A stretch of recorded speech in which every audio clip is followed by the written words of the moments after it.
Okay, we're back.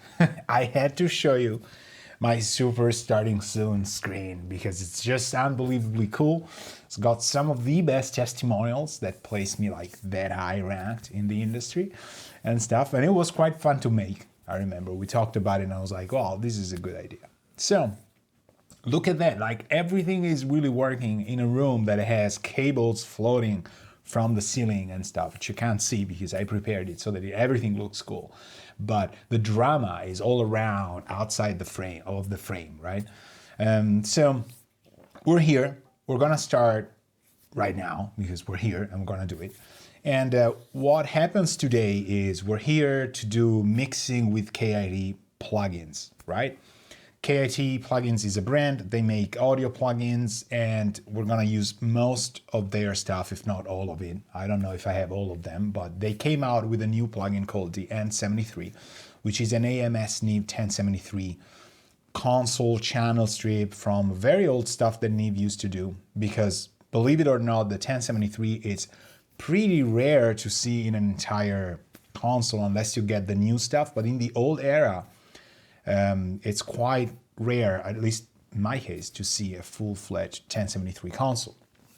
The cool thing is that I actually now have a second screen. Hey Doug, how are you doing? Nice to see you. Nice to see you. It's great. We're all here. This is really fun. And again, there's again, there's like cables everywhere and darkness all around this place. But in the frame that I am here, it's actually pretty fun because doing this stuff, I have a second screen where I can see myself, which is nice, and I can read your chat better than I would normally do with the phone and stuff. So I actually increased the quality level while ripping this room apart. So this is really nice. For those of you who don't know, why is this chaos happening? I am moving from Berlin to Munich. And we are building a new room there as well. It's gonna be my boutique studio as composer and producer. I am not gonna work as a third-party engineer for mixing, just 100% there. There's still gonna be gigs in which I'm gonna work as for engineering for other people, but it's mostly gonna be 100% focused on composing and pitching songs to film companies and video game developers, living the nightmare of that. But I also, I'm going to produce stuff. I'm not going to go back to working a lot as third-party engineer. So not a lot of recording. And people say like, this is my record. Would you record it? Would you mix it? Would you master it? I'm going to produce people, probably things I like. So I'm gonna put money down and produce people, then I'm gonna do it pretty much the way I want. But the days of this is what I want you to do and I don't even know and blah are gone. I don't have time to do all of that. So I wanna choose and I wanna keep going what I've been doing for the past 3 years now mostly, which is composing. Right? So we're gonna have a very nice room in which we can also meet personally and we can do creative workshops there. I would really love for you to be in the room for like 5 days or a week and take a song from the first notes to the end part. And these workshops would be really, really cool. And what I know? Okay, right. I'm reading the chat sometimes, just so. In Munich, I've been. All right. Okay, this is Mike, because Mike is writing in Norse. That's amazing. Having the chat near here feels completely different in terms of connection. So this is really, really nice. But to keep on going, this is gonna happen within, gonna be completed in a couple months, I would say. So that's why you're seeing nothing behind me. Still have my computer and some of the stuff, but most of the things are getting packed. Half of the things are already there, blah, blah, blah. We're gonna track how the studio is made, how I want to like place panels and stuff and the acoustics and the speakers and why I choose positioning and things. But it's going to be mostly my place in which I have lots of keyboards and the gear I have everything packed there, and lots of cameras as well I want to put, because I want to do creative workshops also online. So we're going to use synthesizers and things to just explore the synths and things. It's going to be nice. I think it's really going to go towards more of what was requested in the past year, which is less engineering and more of a degree of creative, right? More creating things, right? How can you engineer an idea if you don't have the idea first and foremost, and if you don't put it into some kind of structure, right? So today we're going to use KT plugins, as I was saying.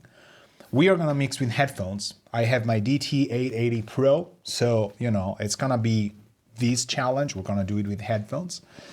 And the track I have is actually Mike's, Mike Reynolds here in the chat. He's a patron of mine, studying with me, and he sent me this dub techno song. This track we are gonna use by trying to concentrate on a specific direction. We're gonna try and fit a scenario in which the video game developers we're working with said that this song, along with others from other artists, could work. We have a good shot at pitching it, but it needs to sound a little bit closer to the common tone of the compilation. So indie game developers usually don't have an audio lead who does also the engineering and production. So they will not be able to mix your stuff. They will not be able to master your stuff. You have to provide them with the finished product. If you are unable to get straight to the ending line and give them the WAV file that they can either rip whatever the game engine wants to do or place it in a cut scene, you will have a worse chance of getting in the gig, right? Because the other people are providing the finished thing and your things don't sound right. The indie game developer doesn't really know, it just knows that it doesn't sound right. End of the game, right? So we're gonna pitch it in a way that I have a specific idea in mind, and also I have a specific reference in mind. So, I see a question which I'm gonna answer right soon. So we're gonna take the reference I have and we're gonna do it as well. And this reference is not actually a song that we're gonna listen to, is a tonal control from Isotope. Profile from a record, whatever, which I think is close enough to this, but not the closest. Like, we gotta work towards it.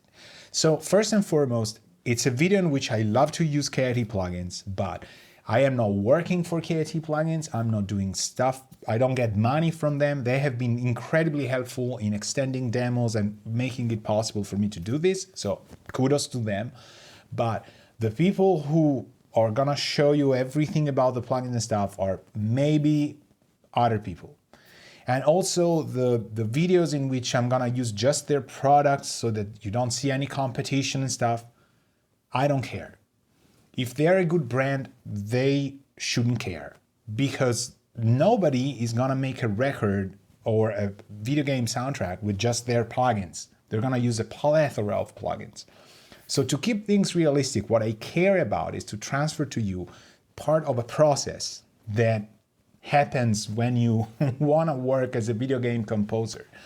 Do you really want to do that? Anyway, this involves a lot more stuff. So we're going to use plugins from KT, of course. We're going to use Nuendo's internal plugins. Trust me, it's good stuff. Although I don't use it as much as I should, and it's really nice, it's gonna be a good chance. And then we're gonna use tonal balance control because it's our profile for referencing, right? So that's good. Savnes Music wrote, "Hey Alberto, hey Savnes, you had a couple of videos about making those like Hollywood studio environments. These were a great deal. Are you planning to upload them again?" I'm planning to do more of those in a live stream. So when I'm done building the new room in a couple months or whatever, it could be early, but I don't want to just spoil myself and say, yeah, tomorrow and stuff. We're going to do more, absolutely. Those videos were available for free publicly. Then they are now Patreon only. They took a great deal of time to do them and stuff. So For those of you who don't know, I have a Patreon that I also run for people to support my projects and things. And you pay €9 per month and you get tons of videos, like those Hollywood studios alone, and Sound City videos, and the mastering desk, create your own virtual mastering desks are, I think, together over 10 hours, close to 10 hours, maybe 2, 4, well, maybe no, maybe like 6, 8 hours. And with €9, you get tons of it. It's like hundreds now of videos, I think, or maybe not hundreds, but I calculated there's over 100 hours, I think. It was a lot. We managed to calculate that. Then you get presets, you get sessions, you get comparison wave files in which we do analog gear, plugins, comparisons, and all that stuff. And I think, personally, the best part is the Discord server, in which you can take your time and be overwhelmed, because sometimes you're right there all the time. But there's a lot of human contact. So I like to think of that as a virtual music school in which we are together. And so that stuff it's still available. It's just all moved there. Am I gonna do more stuff live that is like free like this? Absolutely yes. In fact, you can actually support the channel here just by getting a €3 per month subscription. That will give you none of the exclusive videos, which is horrible. And I am gonna reinstate that again and again and again. You should probably get on the €9 one. Obviously, I'm biased as much as possible, but you can get in with the €3 thing and say like, all right, this is my support, your channel is great, and there's gonna be tons of videos there. I can tell you right off the bat that while you're watching this is I'm gonna tell you the videos that I already recorded, and I think I'm digressing, but this is actually important. I've done a bass lane pro video for what is Tone Projects, Rune, and intending that video for sound design stuff. I've done Liquid Sonic's cinematic rooms, insane. I've done an analysis of a musical sketch I've done. So there's a musical sketch for a video game soundtrack that I am analyzing, because some of you ask, like, can we see the plugins you had there? So yes, there's a Battle of the Shimmers. This is insane. I've tracked already like 8 videos. I'm probably forgetting some. Battle of the Shimmers is we take 8, I think 6 or 8 reverb plugins, plus the Strymon Big Sky, this dude here, this one, right? Boy, that looks nice. I'm an influencer. Don't buy stuff just because I say that. Don't listen to this camera. So I got a lot of toys here that I could just showcase. It looks really, really good. So those videos are gonna be, some of them are gonna be free, others are more extended and they're gonna be Patreon only. I personally think €9 per month, although I do not wanna like give money for granted because the times we're living in are insane. So to say €9 a month is nothing, you will never hear me say, because trust me, I understand. You know, I have a lot of people I work with here in Berlin who are silver lining every euro they pay to a righteous extent, because why would you want to waste money? But I think we're really going over any detail of plugins. I'm really proud of what I made. Obviously, I mean, it's my stuff, right? So that's that. But there's also gonna be tons of videos that are gonna be on YouTube. I plan on streaming regularly from the new room, getting more cameras. The cyan magenta lights are here, so I'm automatically a pro influencer and a cyberpunk dude. But also we're gonna do synth exploration videos, the hardware ones. What I wanna do is just place a camera on the Nord lead, for example. I don't know, but you know, naming one, or the Prophet or the Moog Voyager or the synths I have, and since I'm gonna buy soon, unfortunately, because you know I'm reinvesting for better or worse. So that stuff is gonna get explored in a sense that we're just gonna jam with them, just gonna talk about why I like the synth and all that stuff. And I think it's gonna be nice because I don't want to push to you how I would make a song, but we're gonna use that platform to say, what do I hear on the Nord lead? Why would I choose this? What would it fit? Instead of saying, we must make a song for a soundtrack. We must make music to this video clip. it's a little bit too intense and people are gonna get intimidated by it. I don't want people to be intimidated because that's the last thing we need in how hard it is to feel, comfortable with composing and songwriting. So I just want to take a synthesizer and we're just going to play with it, and I'm going to tell you why I like it and stuff. And then while we're playing that with effects, I'm sure ideas will come. And then I will stop and say, well, this would be awesome for this scene. And I'm going to design and describe the scene I would see through music, because I usually need to build the visual representation the opposite way. I don't get pictures. I get them from the music, but it has to be a defined picture from what I hear in the music. Some people like to see a picture and write the music. I do kind of the opposite. That's it. So, enough. There's gonna be a lot of stuff. So, Savnev, thanks for asking. I did like a shameless plug of 15 minutes, but the live stream today is a crossroad between the old and the new. The room here is, as nice as it is, it's all half empty and pure chaos because I'm moving, the studio. So with this in mind, what we should do now is we should listen to Mike's song, right? And we're gonna just take his song and change the things we need to make it closer to the reference that the video game developers kind of asked us to do, right? So what I can do here is make myself smaller, still obnoxious in talk, but smaller in picture. That's a ready start.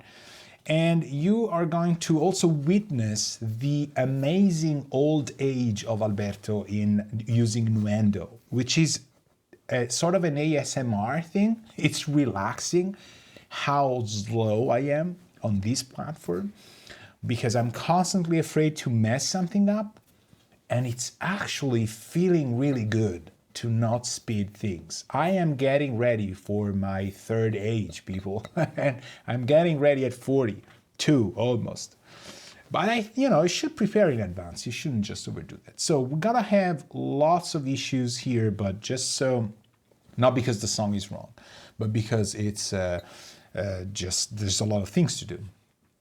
We got kicks, overheads, hi-hat, I think, percussion. Let me just kick, overheads, then this is CH, perk, shaker, sub, top bass, Rs chord, I'm gonna tell you what it is, chord 2, chord 3, dub pad, field, white noise 2, white noise 1, right? Okay, we move this guy here. Awesome, so these are the tracks. And this is what it sounds like. I don't even know if there's a beginning here. Yeah, oh well, there is. Sometimes there's just silence and stuff. So we're gonna go back to, I don't even remember how, right. I do remember actually. I didn't set the BPMs, I didn't do anything. I'm gonna press play and help me God, I hope you get audio because I've set up the studio room. But it's gonna work, trust me. I'm a pro.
All right, so it's working, and it's repeating, obviously, because it's this kind of track. So hello, my name. We got lots of people in here getting into the chat, and we are going to just analyze this in 2 seconds. I have two things to say. First and foremost, the tonal band control, it's a hard name to say, is based on a reference album, not a reference track. So a lot of people I know struggle with this when you build your own references and you do single tracks. But actually, I'm better, and I often get compilation references from the audio people and even the developers themselves who also are into audio development for games. References that are broader in range, not just one single track. Sometimes you might get a couple tracks down together, but it's usually more a wider scenario. So first and foremost, for those of you struggling with tonal balance control, one single reference might force you to just try and adjust stuff. Second of all, just don't fight it. I got close to the reference itself just by rebalancing the volumes, but there's things I want to do that are probably going to change the sound, effective and stuff. So it sounds nice.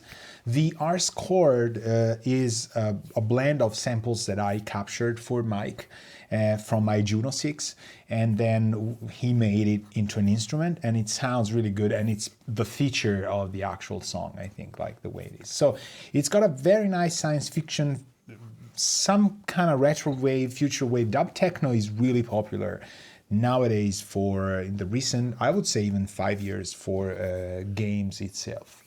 So what I wanted to say, which actually Eric anticipated, is that the audio that I've set here compared to what I'm saying this is actually really great for what Eric said. He said, like, could you balance Vox and other audio because it almost blew my speakers out. That is part, I mean, I hope I didn't blow speakers out of you people, but we're mixing with headphones, and mixing with headphones has a lot of, perils. First off, have you noticed the level of the track? The level of the track would be close to 0 dBFS. It's a really loud print from single tracks. And with speakers, it's easier to balance, but with the headphones, it gets even harder to counterbalance because you are going to need to feel this loudness in your headphones to know you're kind of very, very loud. But if you do that, you risk damaging your ears, and you shouldn't do that. So if you keep the voice level at where I am right now, I will do it soon. Yes, my name, don't worry.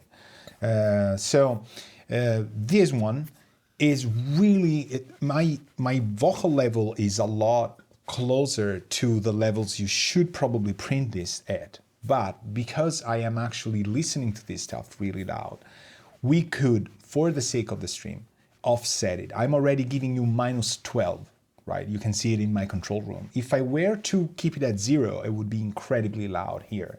So to keep the physical loudness there and to be close to what the levels are, it's much harder to do on headphones. So we have to create an offset that makes it comfortable to us to do it. The first thing I'm gonna do, however, is not to drop your level there, because if I drop your level to the stream, you're gonna notice that when I'm gonna gain stage, do the mix leveling thing, as my name said, it's gonna be much harder for us to get the music because the music will be lower than my voice. So the first thing I would do, and this has to do with N73, is to gain stage the song. Just probably drop it some kind of minus whatever, 12, 13, something like that. I'm gonna select all of the tracks right now, or all of the clips by hand like this. 1, 2, 3, 4, 5, 6, 7, 8, 9, 10, 11, 12. I can count 14, 13, 14. There's 14 tracks. And we're gonna drop it -12. So now I'm gonna press play in the chorus, and we're gonna compensate through the clip gain to know if my voice is actually feeling nice. So I'm just gonna end the talk and you're gonna just get whatever, like a little snippet of this in here. Like this part sounded pretty intense already. And this is me talking, and now let's press play.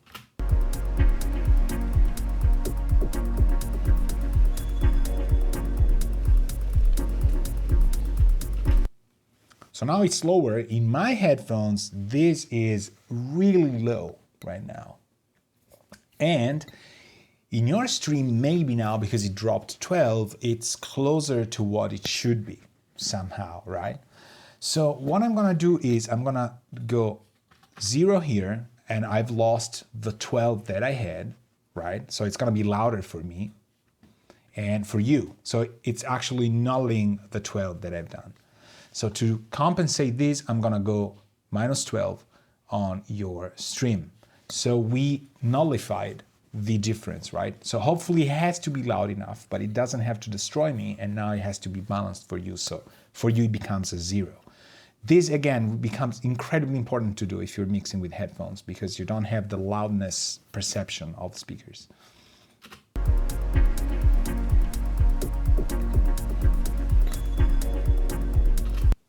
Feels good.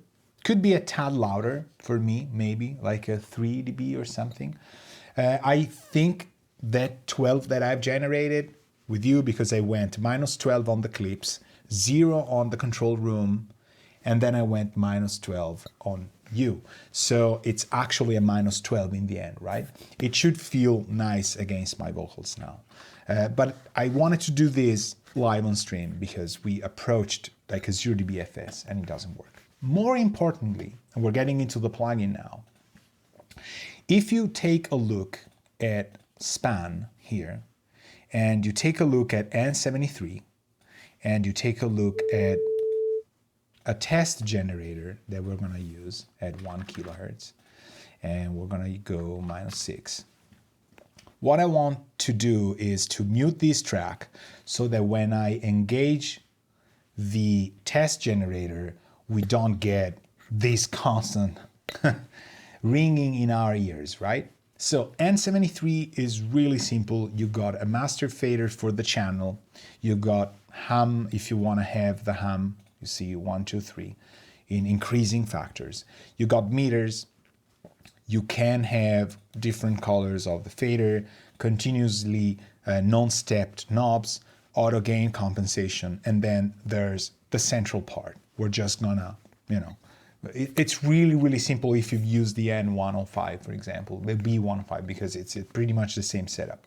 EQ on off, you can turn off phase, you have a high pass, low, mid, high frequencies, and then the preamp knob, which is turning itself on when you have a mic sort of impedance selected. With a line, you can't move it. Saturation is green on and red off. Why am I showing you these with Voxengo span? I'm gonna demonstrate why. You see at the top, you got 2 controls, input and output, right? And you see it's set at -6.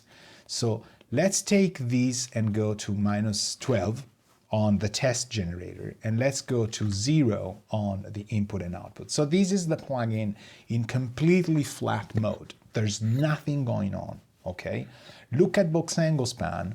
Let's go realistically to somewhere around, I don't know, -96, and let's go maybe a bit higher here for 500 hertz, all right? So we got a zoomed in factor. I'm gonna keep increasing the signal we're close to -3. Look what happens when I pass -3. All right, we got signal. So if we scale these down and back again, you see that when I go past -3.6, so -3.5, -3.6, right off. -3.6 is the limit at which you are going to get internal clipping of the plugin. I don't know if this was intended, but this is something that in analog would probably in the console happen a lot before -3.5 dBFS, because this is really loud for analog preamplifier, really loud. Now, most plugins don't have this, like they go to 0 and then they clip. This thing is saturating at the moment, at this version 1.0, at minus 3.5 dBFS. It's giving you a saturation that could be intended or not. It's just good to know that it's there. So if you have a full scale signal and you go minus 3.6 here, you're compensating for it and you don't have it, right? If you output this, you don't have it until you clip the output, right? But the input is tricky because of that. So that's one more reason to not have the tracks completely overblown and loud into this, unless you really want to have it. So you can do two things. You either gain stage your song or you gain stage the plugin itself. You could compensate with a safer, I don't know, even minus 12, for example, and then you go plus 12 on the output. That's okay. What happens if I go minus 6, 6? Pretty much same levels, right? There's a little bit of whatever, like harmonics there, but they're really low, like below minus 96, so it's not really the color of the thing. If you go microphone and you start increasing things, then you get all sorts of color and stuff, especially if we could give ourselves like a minus 12, and we go cranking these up and you see there's harmonics, and then we clip again and we get distortion that is not intended to be 100% what the console would have, because hell breaks loose once you go into analog gear really loud. So that's a digital representation of it, but I think it's clipping the signal in a way that might not be what we want. So you can gain stage these at minus 12 or plus 12. Remember, however, that the output fader is showing you the uncompensated one. So I wish they kind of had it different, in a sense that if I go plus 12 here, the output meter doesn't actually change because it's internally rescaling, or that the input probably rescales differently in a way that the meters can tell me something with a full compensation, right? And even maybe a link with the two knobs, that would work. That would be nice. The master bus, a lot of people have asked, like, what is master bus? It's the simulation of the harmonics of your console, of the compressor on the console. It doesn't compress, as far as I heard, but it creates that mojo of the master bus channel, and it gives you that level of the master bus as well in the center. Just things to consider, right? If you see the meter that is approaching the number minus 5 on the input, remember what I said. It's a lot of that. Now, Doug asks a very good question, like, how do you see that you're clipping the plugin, right? How do I see that? I see it because of the shape of how it's happening here. So I go, you don't really see it on the meters, you see it on span, because if I go minus 4 from a 0 signal, we're kind of still in the same, but when I do minus 3.4, you see all hot harmonics going up, and then you see aliasing going down. Again, it could be intended behavior in the sense that once you're getting there, it clips down, but if it was saturation on the analog gear, I probably would see it with my gear going up gradually, not just exploding after a value. So to me, it looks like the internal signal is clipping its 0 at minus 3.4. Not a big deal if you got tracks that don't hit there, but in this case, it's a perfect example because our kick before calibrating the session would go at 0, close to 0 dBFS. So if you instantiate these on a signal that is full scale, because maybe it's normalized, you will get these things, which is mostly what? Third order harmonics coming up, typical of maybe transformer stuff. It doesn't sound bad. We're gonna probably make use of this, but know this. I'm not saying it's bad. I'm just saying know the plugin, because if this was your console, you should know it, right? So a lot of people are going to instantiate stuff, put it on loud. No, the first thing I wanted to tell you is keep this in mind. When you see it going past -5 on the input, remember you're gonna have saturation. Even if you turn saturation off, you're gonna have it. If you go on microphone impedance, it's still the same. It could happen that it's even more because usually it's a tad louder, I think. That's pretty much it. So if you don't compensate, like your plugin is 0 and 0 and you have a signal as -3.7, it's all good, right? And it's stepping down the same. But if you go past -3.4, the third order harmonics just jump up. Good to know, or not. It's the pattern, it's yes, like obviously Doug says it's the pattern of the aliasing that gives that. Well, obviously because you're increasing the third order harmonics so much, by the time you're hitting the boundary of Nyquist, the red line vertical you see on span, you're gonna have a bounce back for sure. And it's more about how predictable this was and the fact that it's just jumping up at -3.4 and at -3.5 it doesn't do it, that I said, this is, I don't know. You know, we should ask Kit plugins, I don't know. And again, it doesn't sound bad. And I'm thinking the aliasing might get reduced if we go, we can see the bounce back because it's coming down here like a stairwell in 3D. We go options, we go high, and it's cleaner. You see how that is, right? You got second order harmonic here, third order harmonic here. It could be the transformer emulation or something when you want to clip the plugin. It'd be something that KIT did deliberately, right? And if we go low, see how junkier that is, right? It's a lot more staggered, a lot of needles and stuff. We're getting like really anal on it, but I think I'm gonna use medium anyway. You know, we don't need that much. We're talking about, look at that, -144, right? Pretty much. So even lower. So remember, if you're at 24 bits, you only have 144 bits. So that would be even below what you can actually describe. Just, you know, but it sounds up. And so it might get to a level when you want it. You don't want it to be. So could be that. This is super important. The rest we gotta do by ear. But what I wanted to confront you with is remember that if you have very loud tracks, you could just gain stage here. It's great to have it. Or just don't be that loud, right? Or do it in a way that, you know, it works for you. Then you recompensate the meter on the output. The meter will change, but actually it will not reflect how louder you are. Because if we go -12 and we go 12, the signal is actually unity gain, but the meters are skewed somehow. And they, in my opinion, it shouldn't be, but the way the output's displaying, it's before the actual, it's actually after the output trim. That's what I was saying. I would probably would not want the output trim to be visualized by the output, but maybe only the master fader. I'm giving developer sort of like freedom to KIT. You know, everybody's different. But because we have some nice visual representations, you know, it would be good to have. The other thing is, again, remember that when the red is on saturation, it's not microphone saturation, it's off red, green on. Last thing I wanted to reinstate, because I've made that mistake. So, absolutely. So see, 3.6, oh, sorry, -3.6, no problem.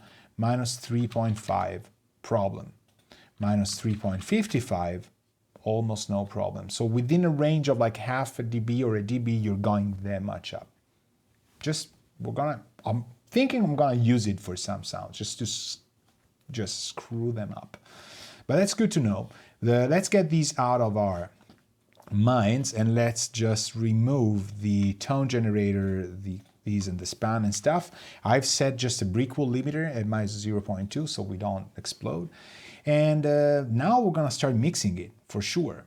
So what I would like to do is change the tone of how these tracks sound to me. So let's just do it and just get this part here. I think it could be a little bit denser somehow.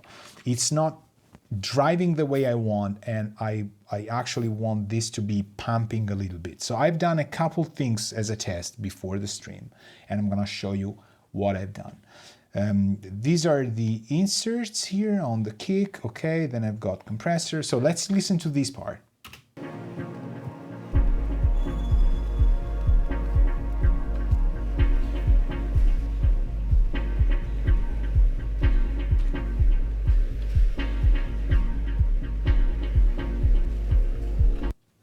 I like it. I like where it is. You know, it's no problem. But we can make it a little bit more dense and nice at lower volumes as well. Doug asks, like, you just starting on the EQ will give us some saturation, it seems. A little bit, but it doesn't really bring up the harmonics that much. But definitely if you go saturation off, then it becomes a clean harmonic. And this is emphasized if you go microphone. So yes, if you go mic saturation, it's really gonna reshape the sound. The line is still fairly clean, I would say, but then obviously when you put it in the big picture, I think there's a little bit of thing. But it's in line level, it's still fairly clean as a Neve 1073 intervention. It doesn't over mojo stuff, which I think it's kind of good. I mean, KIT plugins have been said to be too clean. For some people, there's not enough mojo. I think, you know, they're workable. And what people are gonna hate from this mix is that we're not gonna use the N73 on rock music, like something you would imagine a Neve console to be used, right? A very old school country song or singer-songwriter. No, we're gonna use dub techno, and it's gonna work anyway, right? So first and foremost, let me try and get this to be a little bit maybe louder here, right off the bat, right?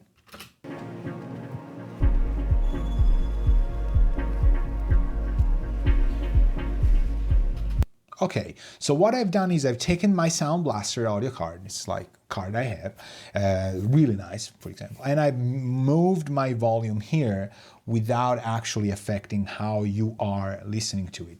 I wasn't hearing the cans too strong, and I don't want to have to be compensating for volume I'm missing here. Again, I have to be careful because 4 hours mixing through cans, it's gonna kill you probably, and it's gonna give you ringing in your ears for a lot.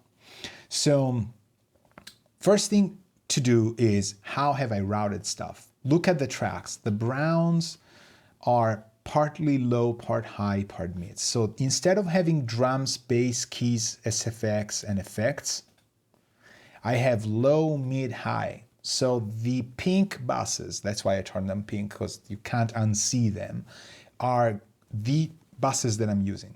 So the low one is L, the mid one is mid, and H is high. I've used arrows with, you know, characters because it makes it a little bit easier to see. If you use M as in mid and H as in high, it's gonna be hard to see whether it's an M or an H. So that way you see low, like left, high, right, and mid is in between, all right? So 3 buses. And it doesn't matter if it's a drum piece or a sub piece, it's actually low, mid, highs. So for this genre, I think it works a little bit better, especially if somebody's giving you tonal references, but I don't do low, mid, slow, high, mid, high. You see, just it's too much. And let's try and give this track a pumping sense, a little bit of vibe. And what I've done is just getting a core compressor on the mids, and I had something else here, like a compressor maybe? Yes. Okay, so KIT plugins don't have sidechain. Big problem for the moment, but their compressors are more colored compressors. So, right, this is kind of their thing. They might add sidechain, they don't have it at the moment here that I could see. So the first thing I wanna do is, we're gonna have to have this thing dancing. It's not dancing. If it's not dancing, it's preventing me from feeling the song. Where am I picturing this? Some kind of science fiction dark scenario, I don't know, like streets, alleys, a cafe, I don't know, like whatever. Like I'm hearing the greasy, rainy walking alone with lots of people, but alone inside kind of person, right? And I want that to be something that can be put in the background for this video game. If we don't have enough density and people put the volume low in their headphones or speakers in the game, you lose the vibe of the music. So we gotta compress somehow. I want to feel the air. I don't feel enough mid density, but I like the darkness of the kick, but I want to be a little bit spikier there. So I want to sidechain the kick with the mid frequencies because that's nice. It's probably gonna work. What I had come up with was this, but we're gonna redo it because I don't even know if I like it anymore. So I put the sidechain for the sand into the mids, and this is my sidechain at the moment, right? So how would I do this if we just mess this up? Analysis to peak, soft knee for whatever reason. I'm gonna start with like 4-1 or something like that. Very fast attack and very fast release. We're gonna drop the threshold. We're gonna hear the mids pump against the kick itself, because the kick is the signal and it's pushing down the mids, right? So auto makeup is fine. Soft knee I like here, but hear me out.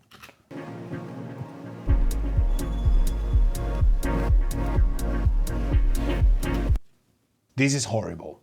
Don't do it. But it's giving you the idea of how much we're clinching on the sound itself, right? So the magic of the people I've learned to the sidechaining thing from in these genres, because I rarely do it in my stuff, but this demands that there's just no way, is the art of attack, release, and hold sometimes against the ratio. So your ratio is your amount of vibe, and the shape, the color, the feeling is really the attack and release. So what I would do is still keep these on peak. Let's try and make it a little bit nicer. The most important stuff is that we bite on the signal and we go attack release. We hear it when it's musical, right?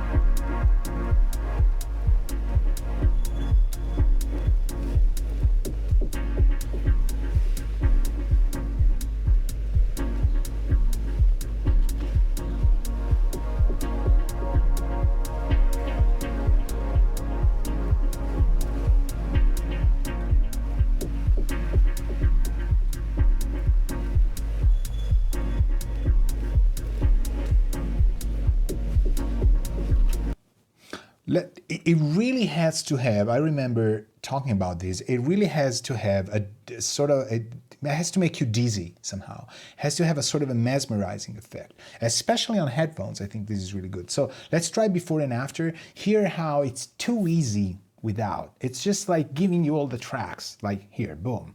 You know, it's not pushing things around. The hold is really interesting if you have it on compressors. I think for sidechaining is probably the most interesting thing. We could play with peak and RMS just to wing it, but I think it's mostly a matter of ratio, pushing down the threshold, and the numbers. Now I've liked it a little bit more aggressive. Let's keep going and do a before and after. So I'm starting before and then I engage it.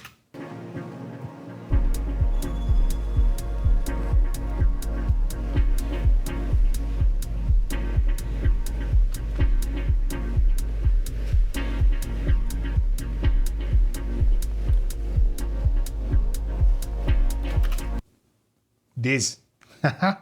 Now 7.1 I read it, right? Because I set it up. I stayed so much on like 3 to 10, 5, and then I was like 7.1 has that kick kind of thing.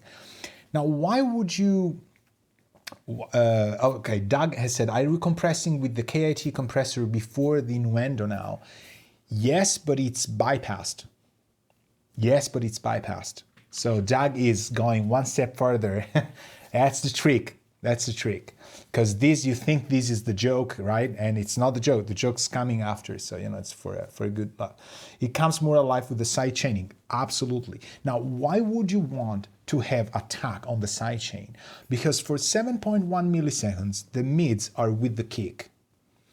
and then they get held down, and then they get hold down, and then they release. We created some sort of a rectangular shape. It's a bit harder, I would say. Like, it's less smooth for sure. But this genre, the way I want to do it, there's that machine thing, right? It's in the future. There's that science fiction thing. I don't know. It's something for these. The game wants that kind of grinding machine, a rectangular effect. It's a little bit more mechanic. That's the word I wanted to use. It's a little bit more mechanic, but it feels great to me. And there's a lot of references of music that I listen to from the 90s and stuff that has this, because back then you didn't have that much flexibility in the parameters. So it's now a sound. So 7.1 milliseconds attack, the kick with the mids are together, then the compressor pushes down, the mids go down. It's kind of giving us the effect of getting a punch in the chest. It's like, oh, the air goes away from your lungs, and without getting hit, because we're not violent people. But it's that effect, that oomph, and it gives the idea that there's a deeper sense of feeling in the whole atmosphere. But now we're gonna keep this dude in here because we're gonna do compression before. And I've used core compressor. We're gonna re-tailor it. What we wanna do now is compress the mids so that they are sort of pillowing around the atmosphere. And I haven't even mixed anything yet. This is such a game changer, which is a term you hear a lot in the influencer world, right? So let's redo this. Although, look at how it's put. It's really easy, right? It's like 2-1 halfway through the mix, and body, because this compressor has body and stuff. But let's reset everything. Let's do a B thing. And hold on, because this is now complicated here, all right? Let's do A to B. So we still have B in case we want it. Forget about the compressor. This compressor is placed mysteriously before the compression of the kick drum, the one we did, this one. So it doesn't make sense to compress it before. It does. It just creates a different scenario for the material to be pushed down. So let's reset it like this, right? And initially you could do like 100% thing, but it just doesn't matter that much. You want kind of a milder compress. You don't want to be mechanic now. You want to be smooth.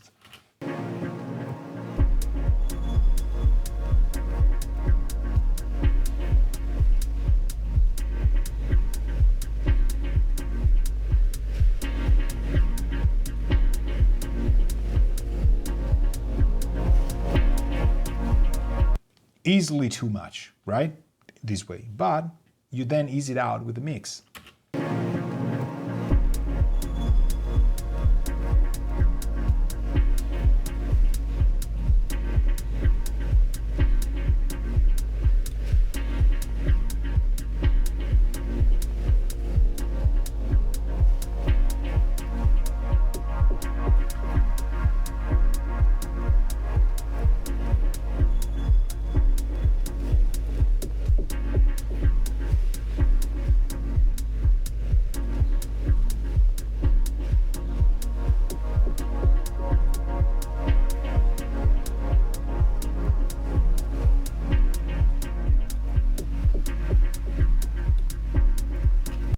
I hear where it is, and it's giving everything that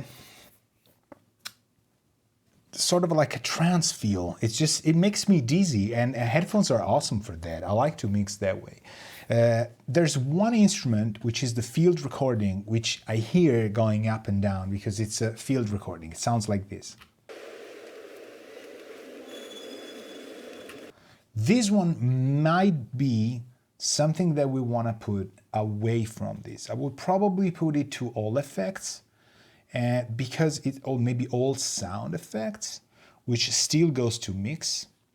So we don't have all drums. I'm just gonna hide them because it makes it easier. We don't have all drums. We don't have all snares, all kicks.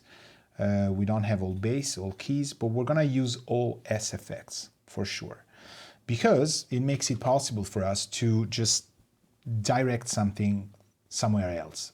So now it doesn't pump anymore because it doesn't go in the mids, right?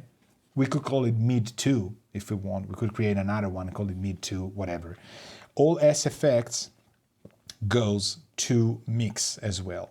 So sometimes I like to do this, like move it here. So now we have that green dude in here, which we can make pink again. And we still have the 4, the package, right, of that. So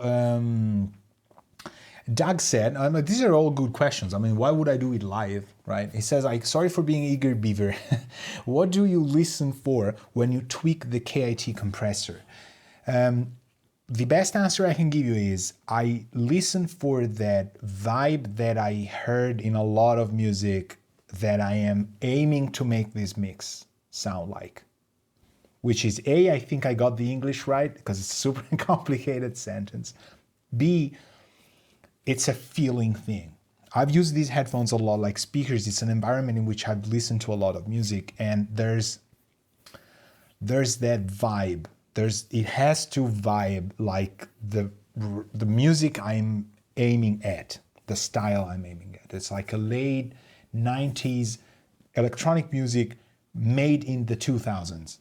This is probably the best I could give you. Something made in 2005, 10, 8, 2, but that is reminiscent of the late 90s, right? So not 100% late 90s. Now, what if I had to describe it? It's more of I can hear more of the detail of the interactions of all the scenes. There's more information being present there and being more like a denser crust of the cake in which we can scoop things out. So I'm building a sort of a higher cake of mid frequencies, and we can scoop with the kick side chain in. Before it was a little bit shallow, that's the term, and it wouldn't create very nicely drawn scoops with the spoon. That's how now we're all hungry. It's still early, but we're gonna get there. So 2 plugins. Done. No, it's absolutely not done. But definitely this has a vibe for it. It addressed something. I'm gonna press play and listen to it just in case, because I hope, we sort of fixed it somehow by taking the field recording out. Let me erase this. I can tell you right off the bat that it's instantly pushing me and making me dizzy in my headphones. I can hear that right thing, that the kick is just making me dizzy. That's the best. I remember that was the thing, like it has to make it you even more dizzy than you are maybe in a club or something, especially if you got lots of low frequencies. Now, something I hear that could be better, let's check tonal control. Are we completely off our reference? Because the game developer said, I'm not gonna master it, I don't know how to do it, you do it, I don't have the budget, but please get in here. I found this great plugin, we use it, blah, blah, blah. Here, I'm gonna send you a profile. He did, and we have this. Are we totally outside?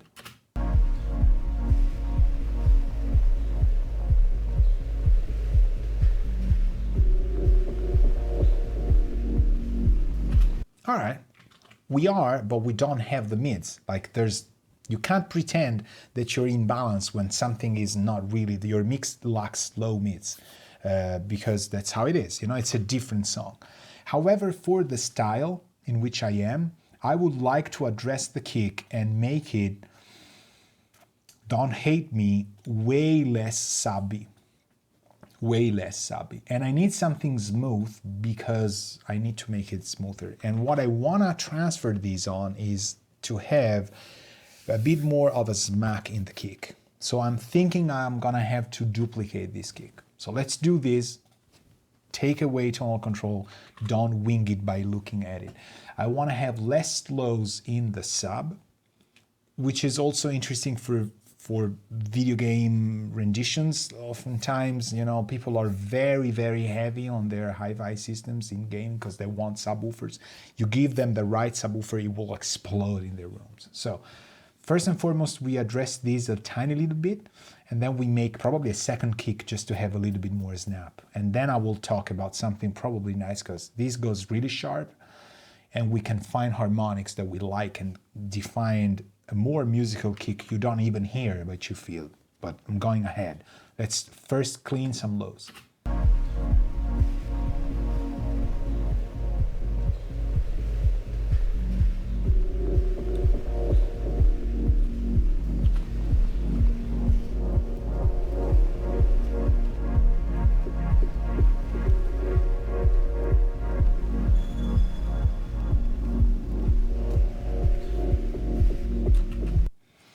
Now it's really weird because you say, how can you do 30 hertz on these headphones? You can't do it.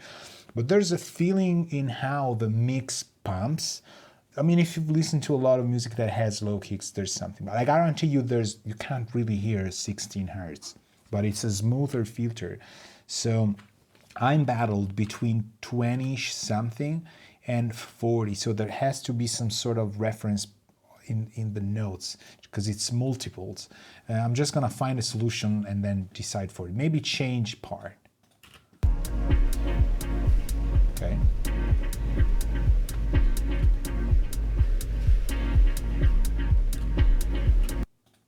Okay, I didn't want to bypass it. 27 hertz, that's it.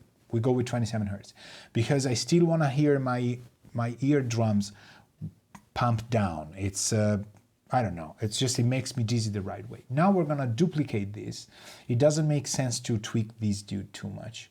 We're gonna duplicate this track, and we're gonna make a second kick, which is really, really pointy and doesn't have lows.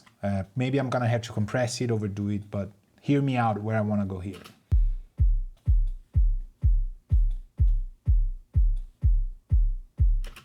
Of course, remember, don't work on the track that you're not monitoring. All right, so this one has to go here, this one has to go here. I was still working on one and do that, right? Okay, so there we go. Kick D, which we're gonna call kick high. Check the name on the header, because the programmers of these DAWs, they're smart people. So if it says kick high, that's probably the kick. So always rename, do that. So now, again.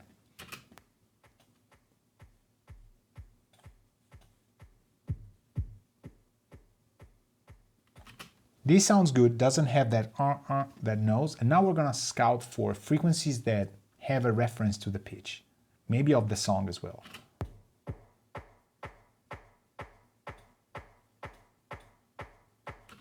This could be, let me find maybe this.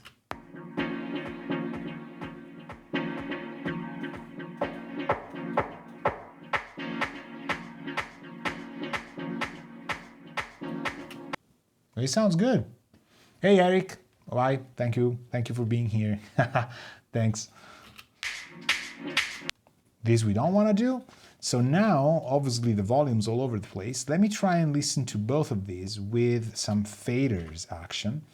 And let's get these away from the sidechain. We don't want it to sidechain 2 times. We just want the low part. Now, this kick will not go in the low, but it could.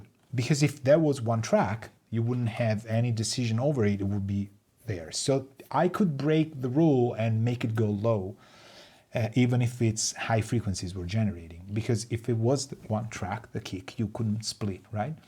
So let me try just and introduce this.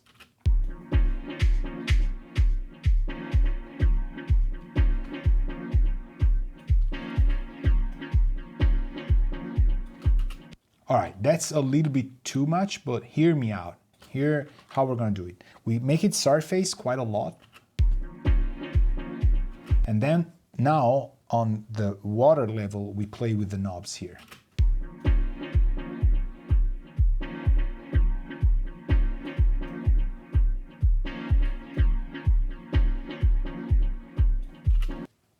Honestly, I already like it this way. Let me try and mute it and then solo it.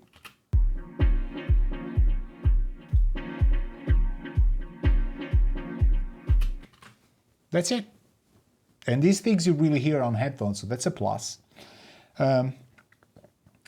Now, do we want to compress? I actually got it really fast for some reason. So I kind of like it where it is. Let me hear how the song sounds without anything.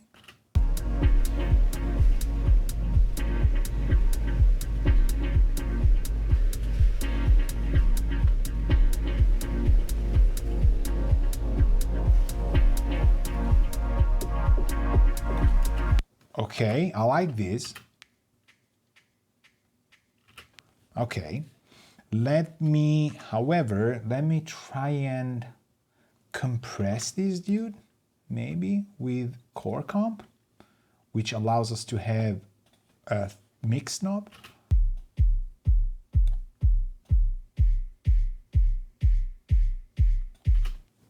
I actually like this very much. How does it sound in the mix? It's gonna be too loud, of course.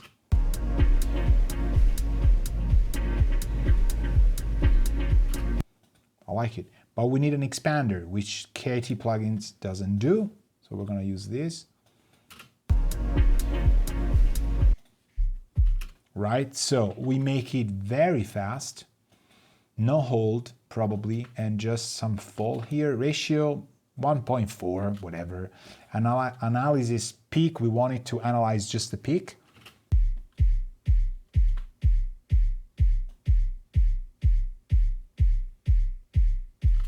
Okay, that's still, I wanted to make it feel in tempo.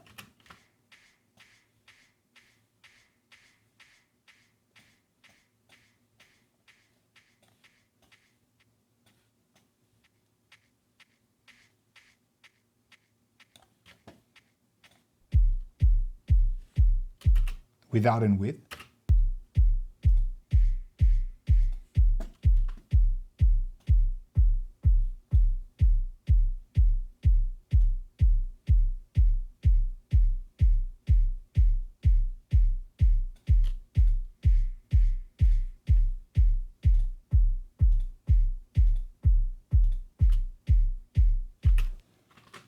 I like this.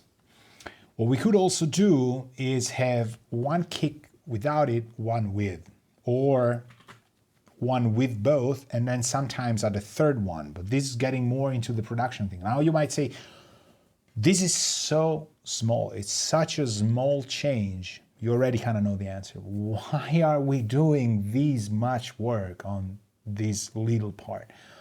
It transfers to what you feel in the music, not what you really hear, although you hear it, you can hear it. Obviously now we're in solo, but you will hear it in the mix.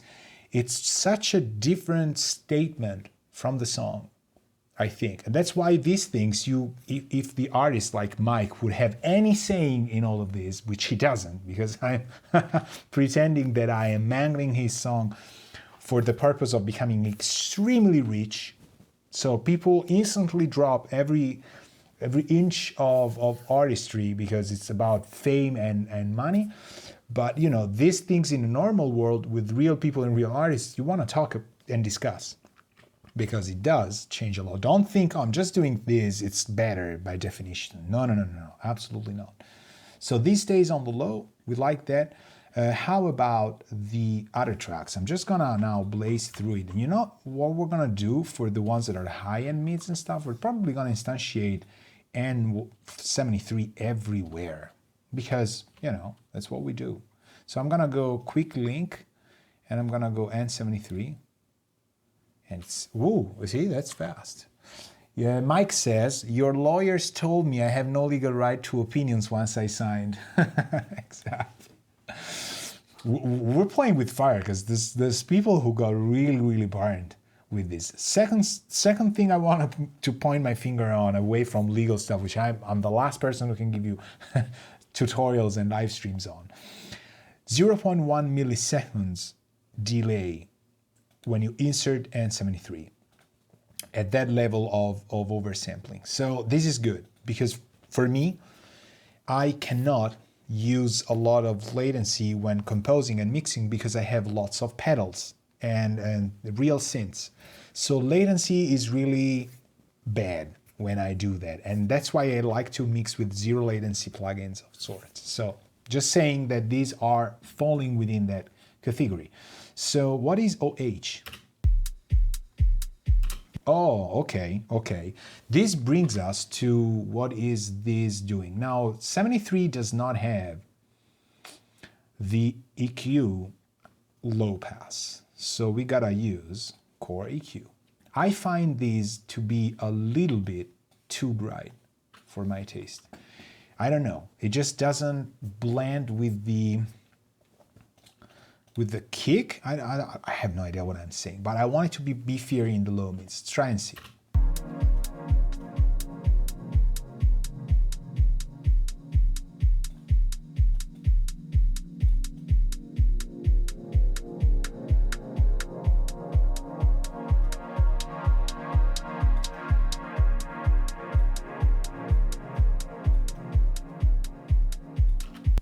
Okay, I have no idea what kind of cue this is, but the 7-ish hertz, it's proposing it too much, and so it's kind of a bit more in.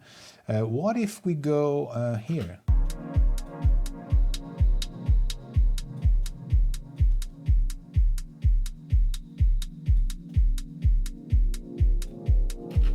Okay, I don't even think there's frequencies down here. Something's changing in the harmonics, but we're not here to change that part, right? We did core EQ for a different reason. So what could we do here? I have no idea. On a Charleston, like on a hi-hat? I don't know. That's the worst way to instantiate this dude on. But I want to try and some saturating the mic node.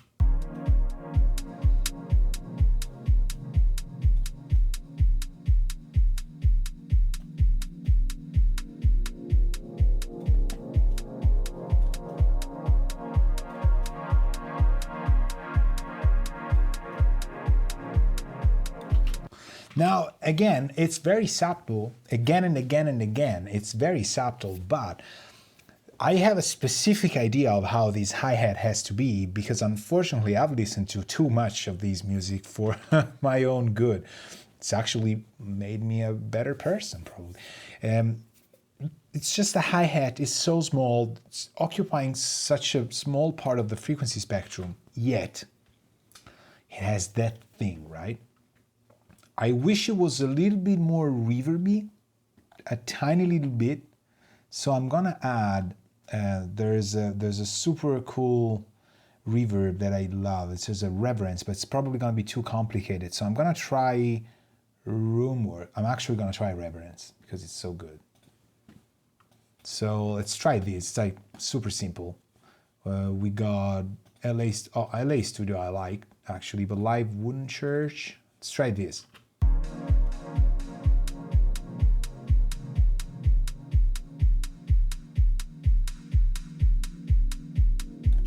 See how much it's regaining frequencies? So now we want to tame that because it's too much. So the scaling, the spatial, the tail, all that stuff, equalizer, let's try and see if we can go and tailor this part of the frequency response. I kind of like this church. It should be a bit darker, so maybe I could go somewhere else, but no.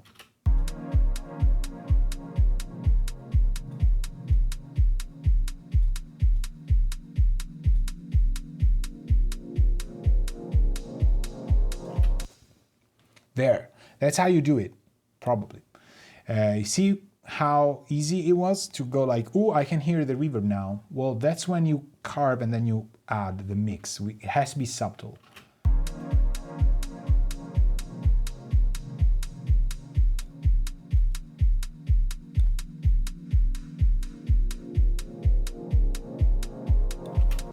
All right, here we go.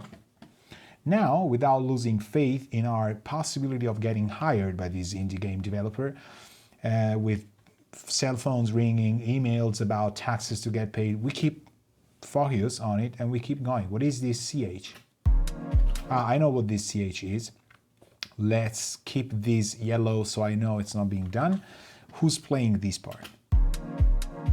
All right, the sub. Sub, super important with top bass. Let's hear this top bass here. Here we go. here we go. This is incredibly important. The top bass is vital. We need to make this into more of a feature and needs to be way louder in my opinion. So what I want to do is maybe equalize it first and give it some tone. So again, my preset has this auto gain, which I should probably remove. So let's try and go microphone saturation.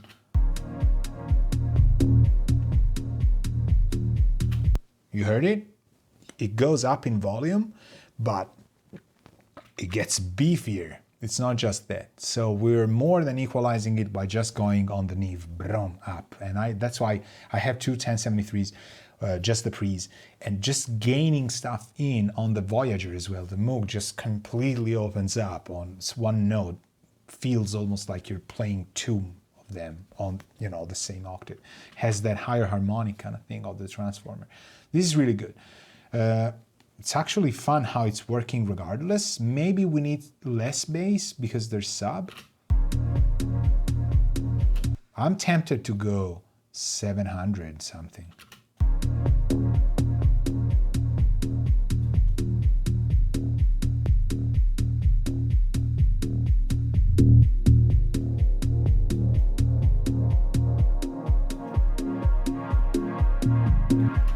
The filters are spot on. I really like how, like, this is sculpting this. So 220, I don't want it to go there, but just as an idea, right?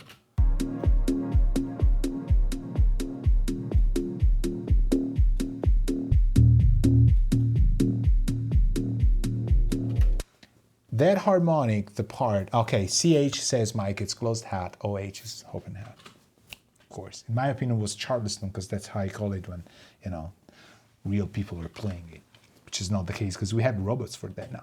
Anyway, so this is good, and I would like to actually feature these in the effects and stuff. So top bass is nice, but we gotta listen to sub.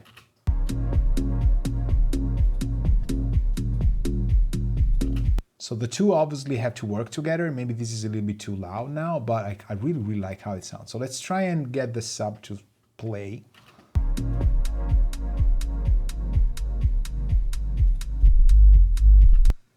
Okay, so the police is gonna be at your place in like 2 minutes. So, you know, it was great having you here, but that's how I work. I get people, you know, in legal custody, and then by pushing subwoofer frequencies through your systems during live streams. And that's how I raise my competition, basically.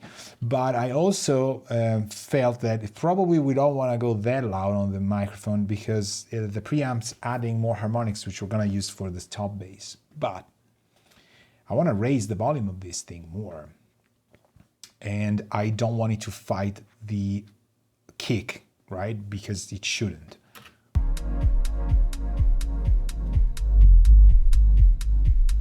Okay, so for something like a video game part, we gotta replace the extreme lows with some kind of highs. So we're gonna do it with core EQ again. First we set a volume at which it's like, okay, I can hear this thing. Okay, nice, then we engage the I-pass.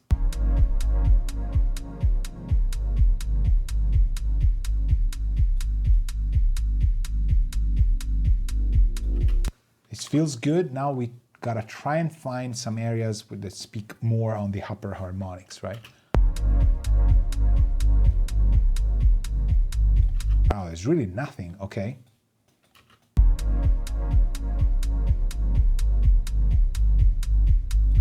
Okay, so the trick here might be to pass it on to higher low frequencies, which would be the 125-ish. Let's try and see there. It doesn't go as low, doesn't go there. Let's try with core comp low frequency, core EQ low frequency. Then if it doesn't work, I go with the 73.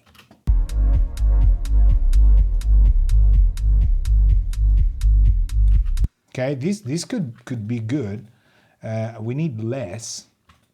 Let me try with the 73.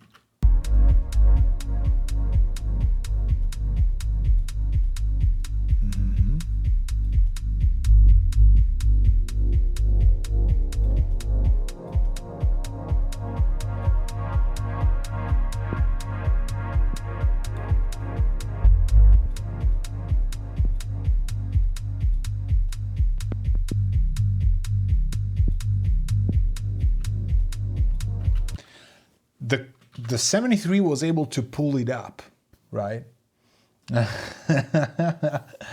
My sub is active and my annoying neighbors are here, so let's get busy a bit. Is it like, all right, crank it on? That's right. You know, if we have to go, we have to go in style.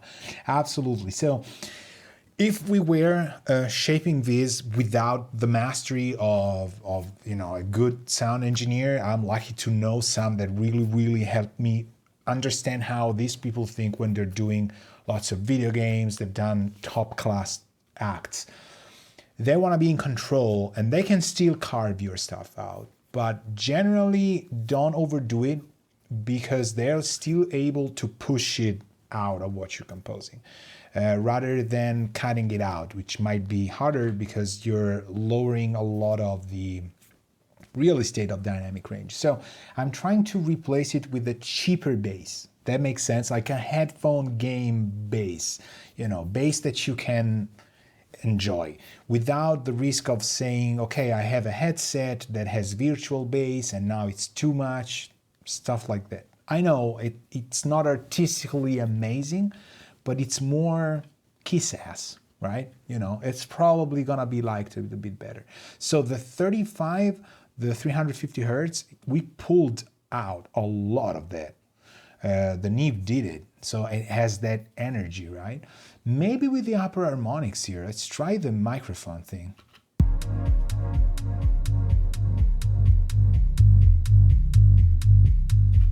Okay, I'm gonna keep it wrong here. I'm gonna try and find a way here on the sub to carve it, but with the BBN 73 like that.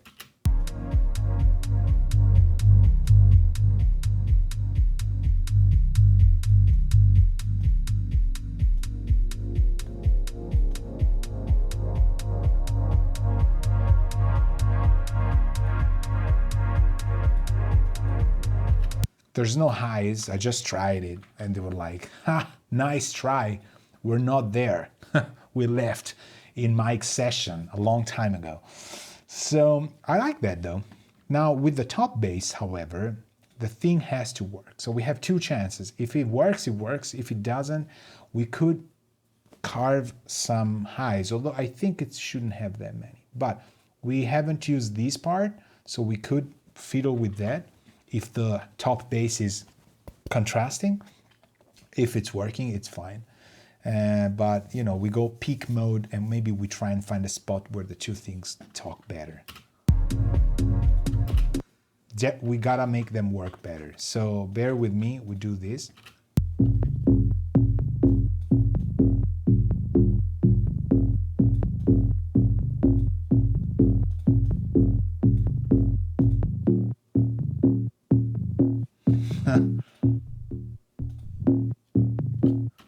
Okay, now we rebalance them because now I see where the two parts were going. My bad. I mean, it's still where I want to go, but I don't want them to fight that much.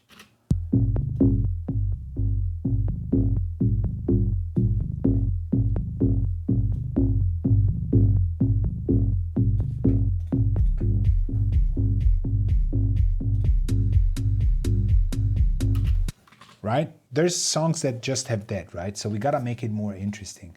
I think I wanna distort this a little bit. So maybe Smash or Booty. Right? On the sub, this is gonna be bad, but maybe not. Let's try this. I keep making the mistake of using Studio One shortcuts on Nuendo.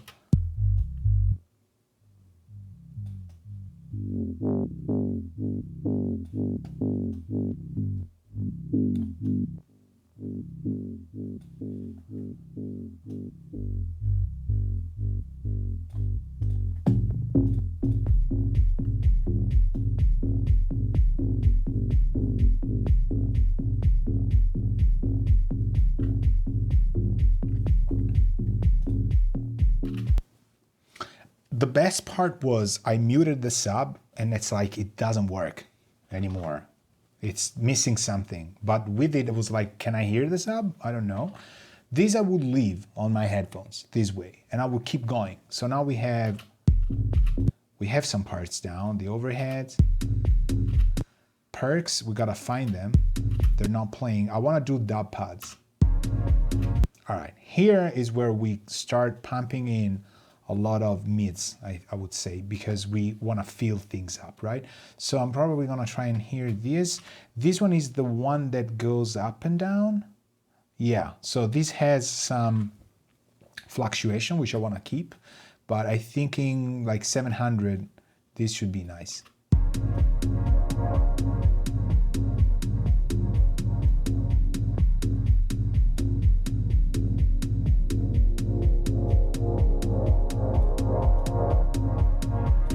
You hear the harmonic, right? Not that much, but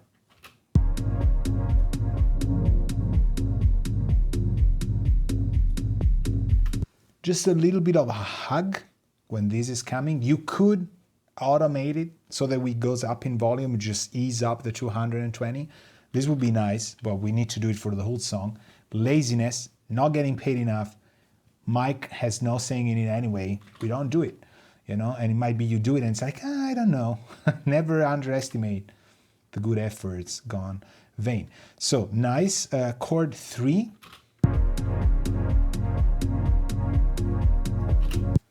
Let's bypass this compressor to hear it because I don't want to hear the pumping. I think we're increasing our volume so the sidechain is working more. We gotta ease it out maybe.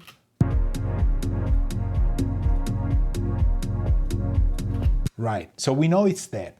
What you gotta be safe about is that it's that thing. It's this one. I'm gonna keep it here.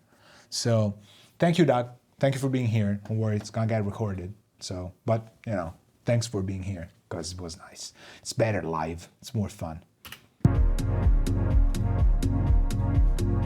So we're increasing that. We're getting too much. I'm gonna ease out the ratio. I'm gonna save these as B just so we remember how we had it. But I'm probably thinking 3 to 4, what is it? 304 to 1, it's too much.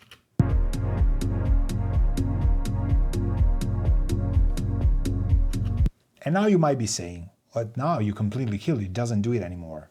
Hold on. We go bypass and then we engage it.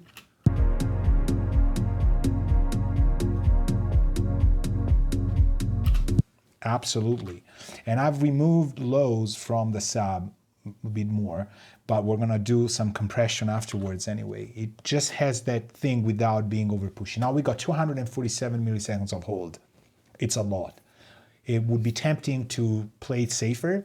I wanna keep that mechanical feeling for whatever reason. It's our sound, so who cares? So chord 3, chord 2, and the R's chord we gotta do.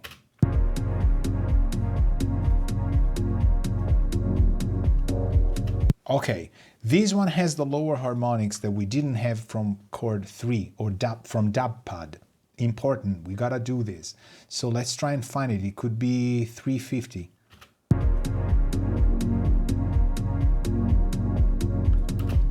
Super important. These were the frequencies we were missing. Thank you very much, Mike, for putting them in because, well, we heard them, but they were not pillowy that much, right? I'm not gonna touch the other knobs. This is something I said about the 105 as well. Don't touch stuff if it just because it's there. Don't do it.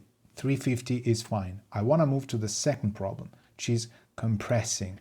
This thing, which is actually this thing, has to be compressing and staying alive a bit more. Let me try something pretty insane, like 260 and then come up with a mix. Hey, Stars and Guitars. Thank you for being here, you know, yeah. Doing stuff, doing more in the future as well. So we're compressing a low mids pad right now, which is not compressing because our signal's low enough. So I'm gonna stay at -20 and then crank the input.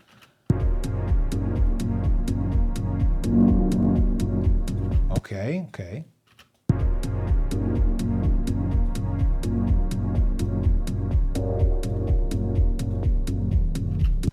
This is surprisingly nice with this strong compressor, but I wasn't expecting that. I was trying to get a blend and then mix it in.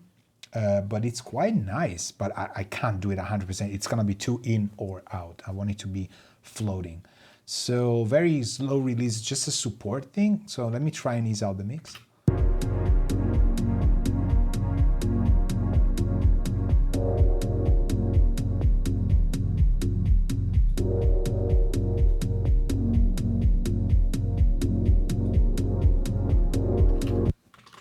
I love this. Hear me out. We're gonna do something like, notice I'm not working with send retards. There's no reason, but I wanna keep doing this with the mix knobs. A second one, we try and crush it and keep it very, very, very mild. I have no idea if it's gonna work.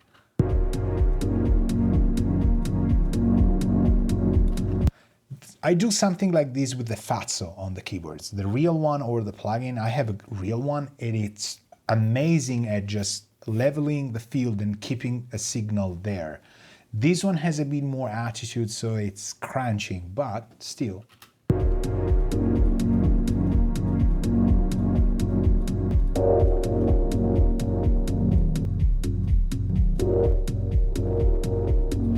Doesn't have to be 100%, right? We go maybe 10, 5.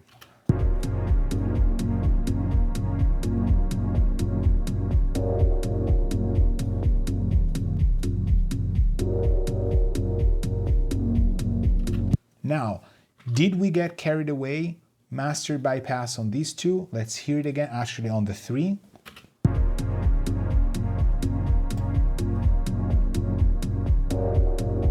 No, it's fine, because before it's getting in more, it feels more obtrusive before than actually being in here. Now I'm gonna build the effects later, so this is nice, but I liked it.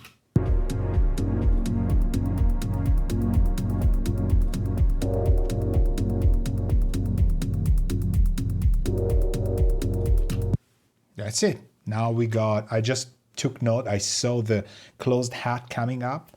There we need the 7-2. You're hearing how the things are all working sort of like in the frequency spectrum. That's a very cheap thing to say, it's the truth.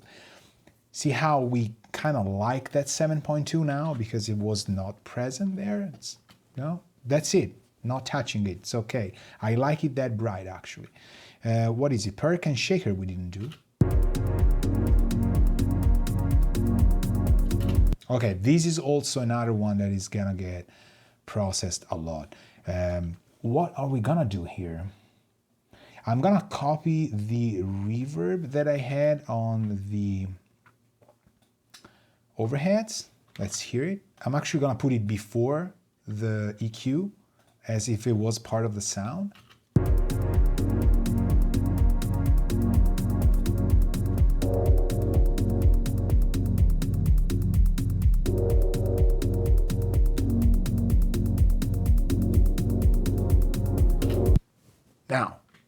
Now, hold on.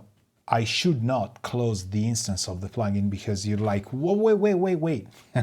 Wait, where are you going? You know, like teachers that just draw something on the chalkboard and then go like, and so, and they erase it as they go. And you're like, what's up? The physics class used to be like that. Draw with one hand, erase it with the other. Just people can't really understand. So, interface is on. We really sacrificed that sound. So, and by sacrificed, I mean these. The shakers sounded like this before. It's very stereo, very outside my ears. It's a feature, it's a sound. It's very tempting to be persuaded by its attitude, right? Especially because I didn't write the song, Mike did. But he lost all legal. In our virtual example, he lost all legal claims that she can, just ask for. Like the song is getting changed.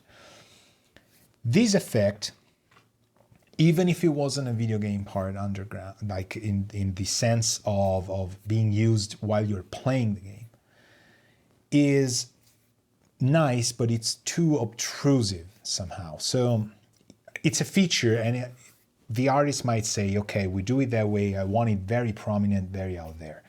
In my case, what I'm doing is it's going to butter the experience of the sound effects just because it's so non-pitched, very, well, it is probably pitched, but it sounds like noise, just flat noise. So it's easy to make mistakes. If it's low volume, it's gonna be easy to have it poke out.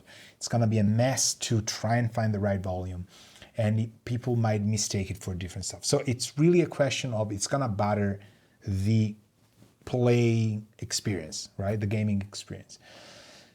This one, honestly, I also personally like it better because it's such a, you can't really hear where it is, but it's added a depth level. So I really like this.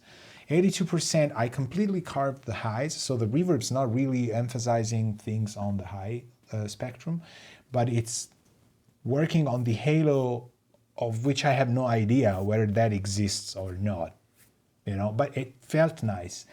And I thought I would add a little bit, and then I was like, wow, like I had this perspective thing by the time I reached 82.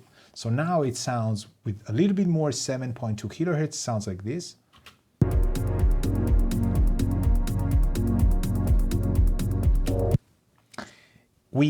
Did I add stuff? No, hold on. Did I add it? No, okay, so it's placed on 7.2 kilohertz because I have it on the startup. We didn't EQ anything, but we're passing through the channel itself. So maybe something's going on, the EQ is on. The most important step was the shaker, because the 7.2 I added on the closed hat. That's the thing. So now here this reverb part.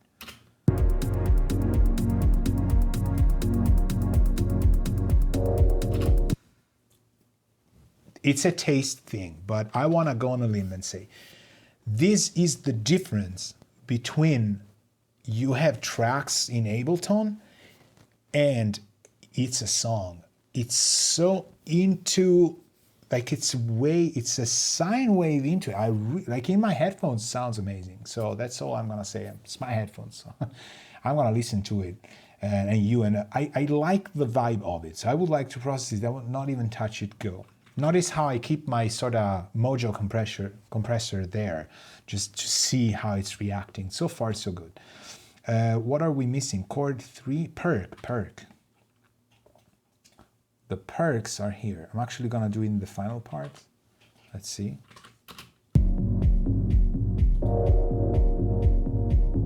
So this is a part maybe where the kick we wanted to tone down, but let's keep it where we are. Where's the perk? Okay. I see where we are. There's this resonant thing that I might try and carve right off the bat. It's actually nice though. I think it's what, 900 hertz? Not quite, hold on. No, actually, yes. Why don't I hear it that much? Because it's basically, all it is, it's 900 hertz. That's why I was like, why doesn't it change? I was just raising the volume of the thing because it's, okay, let's try and see if we can find a place to make it less resonant. It's tough, huh?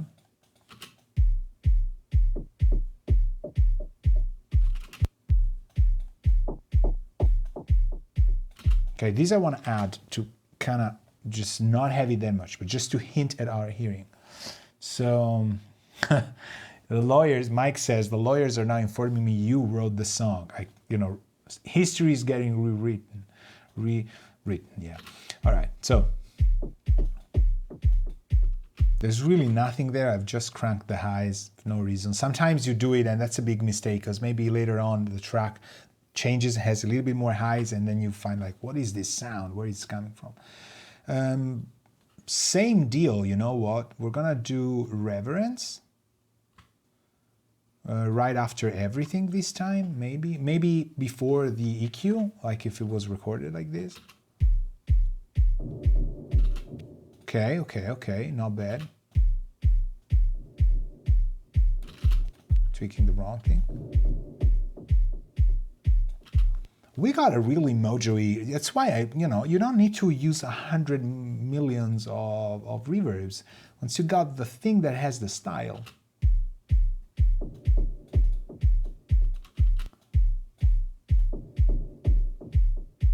I still want it low, but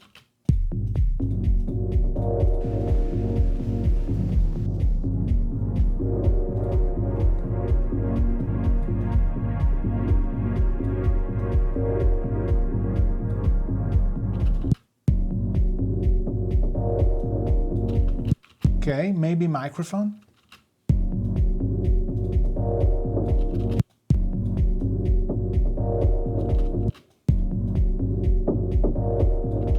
It's insane how the Neve can push it while Core EQ can't. For some reason, it's a harmonics maybe thing, I don't know, or maybe just sheer volume.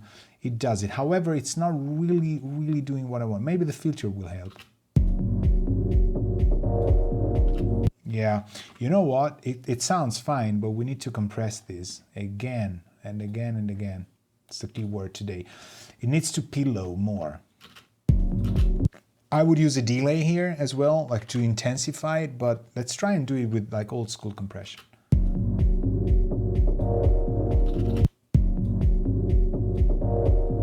See, it's kind of getting there.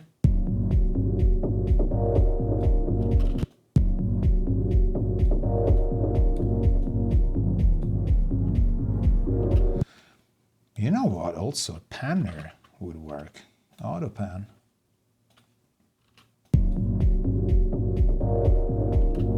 Rate, let's do it by hand, maybe. These, I love this. You can see where.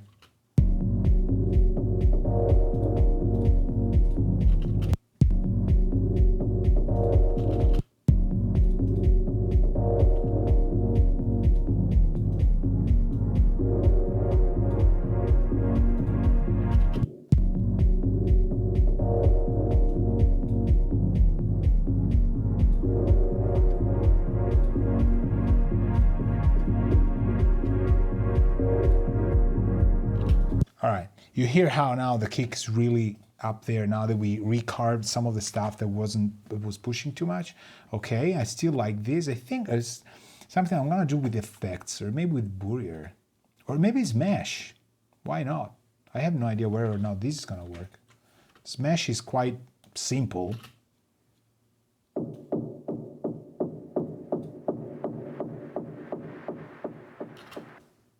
It is nice. It's taking everything we've done and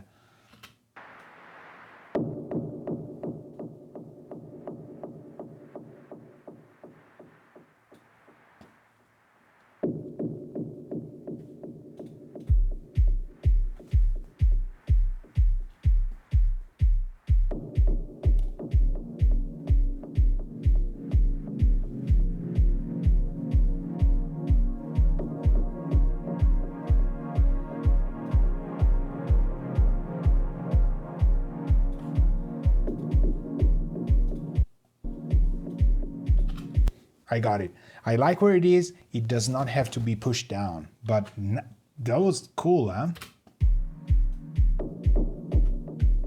Now, because we're not in the mid bass, it sounds different, but I don't want that action there, so we gotta rebalance the volume. It's gotta be there in the city, right? In the blurry part. Love the compression and the auto panner. It really styles the sound. Thank you very much. It's debatable. Like, I want to be in a point where people say, you know what, I don't like it, but I hear what you want to do.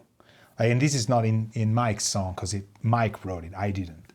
You know, it's a great song. It feels nice. See how much of an atmosphere is there. I'm just enhancing it. I'm not adding anything. It's just moving things. But it has to vibe.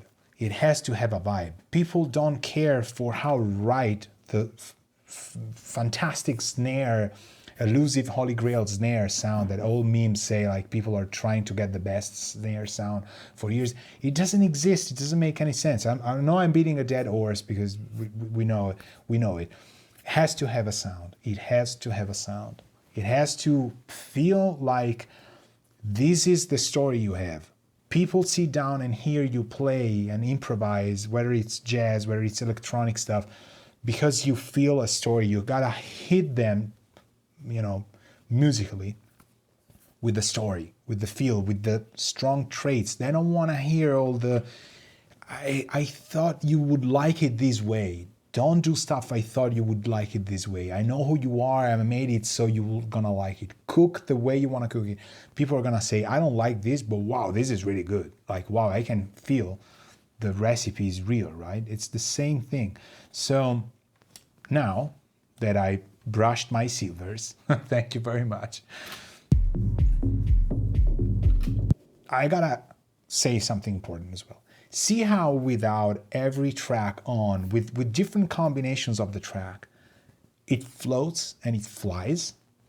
This is very important. I do this all the time with my stuff, and I think like, oh, this is nice. And it came because I had a project in which I had to print stems, because the game engine was supposed, it actually never came out, was supposed to bring in elements depending on the music engine was part of the game experience as well. So I had to print stems and they had to be loopable and stuff. This is a great exercise I had, like, would this work if this happens? Would this work without that part? And if you write a good song, like Mike did in this case, it's really helping to unbias ourselves and say, you know what, let's try and angle it from a bass and shaker perspective. And he never fails to say, it's a good song. It could be the arrangement. It could be that the developer says, why don't you also write a part in which you only have this? And you wouldn't believe, I'm talking a lot, but trust me, this will pay in the long run, because out of this one song, you can write 3, 4, 5, 10 sketches. And there might be one that the normal developer person is capable to grasp and say, this is what I like, do more like this, or print me this and we use it. For us, it's always like, the more I add, the more they're gonna hear the style. People who are not composers and musicians, they don't think that way. They don't hear it, in a sort of a dissected way. You might be able to print a different version that fits the song. Some movies have recurring themes which change in just how many elements are there, and they're still perfectly working, right? So that was important to say. I know I'm talking a lot, but it's good stuff. Trust me. Or it doesn't work, whatever, we're here having fun. But I'm speaking from my heart. It's really, really gonna be important, and it's gonna give you a lot of edge. Now, I've left the best for last, have I? Actually, no, I haven't. I mean, yes, I have, but it doesn't play here. It's the Rs chord, my Juno 6. Playing mostly everywhere. It has to. All right, so let's hear this by itself.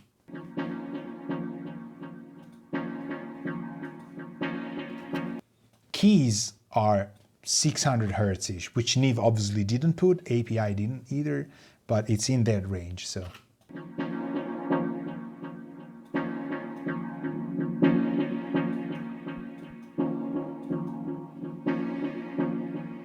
Hear that, for the first time we're cranking the highs on the 73 and it stands up to its reputation. It's not sounding bad, it's adding so much air.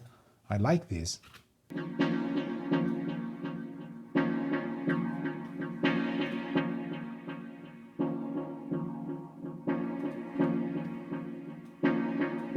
Now the question is, do we need these elements? They sound good by itself. But let's try and go. I actually had VCAs, but I'm just old and I forget to use them. Oh, no, wait. I have too many VCAs. V drums, V bass, V guitars. All right, we just need these 3. I actually would need another one for all effects. VS effects. No, okay, I have it. So this one's wrong. This has to go here, and this one has got to go here. Pardon me, it has to be right. So now we got 2 tracks here, so I want to have just the lows and mids.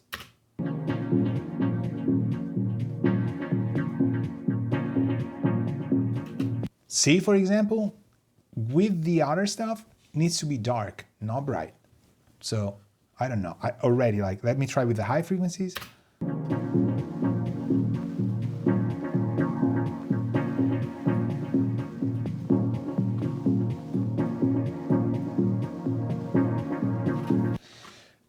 Tempting and easy to make wrong, this. How about we build another pillowy parallel compression thing to have it float more?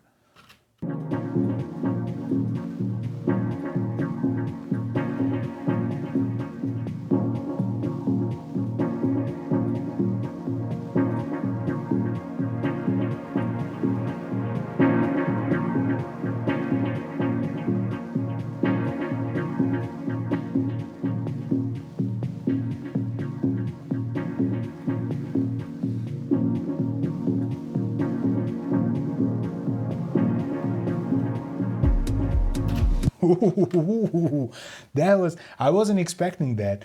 I would really hope you say like, holy, when the kick hit, it was like, something happened like emotionally. It was like very like, you're looking far ahead and then somebody really hugs you close and you're not expecting that level of nearness. It was, wow. I like that. I mean, it's kudos to Mike for writing that, because the moment I just didn't know I was there. So I got a genuine surprise on camera. I went completely backwards with it. I made it darker. I made it back to the 700 where it was, sorta. I think it's fine where it is. Now with that feeling, that level of surprise and emotion, I am officially at the point where I'm afraid to ruin it. So I would do save and I would do V2 if this was, you know, a real session stuff. It's good for me when I get to a point where I'm afraid to make it worse, because it's probably gonna be very hard tomorrow if I listen to it to say, wow, this was really crappy and I need to redo it. I think, you know, I'm now afraid to do it. We got some stuff to do, I think, still. Perk?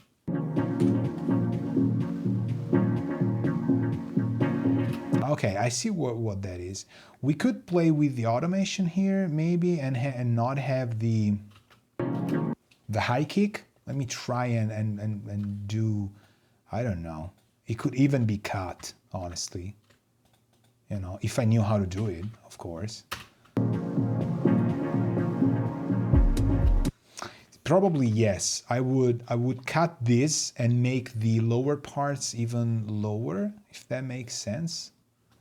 Definitely. So let's cut it here and make this part just lower in gain, like this. Hold on. Right? Yes. Like lower here. Lower gain. Lower gain, please. Yes. Lower gain here. That's square. All right.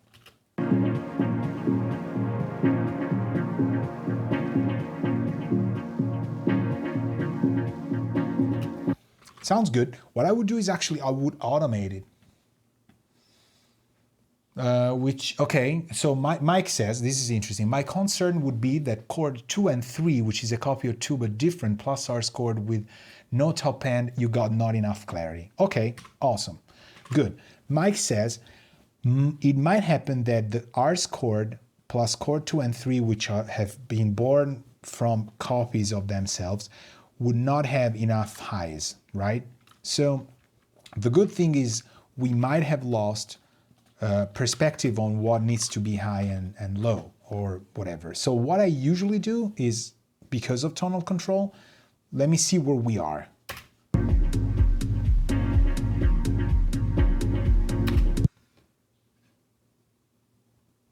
That's a meme you're probably gonna make, right? Like, you know, it's pretty much in the ballpark for where they asked us to be.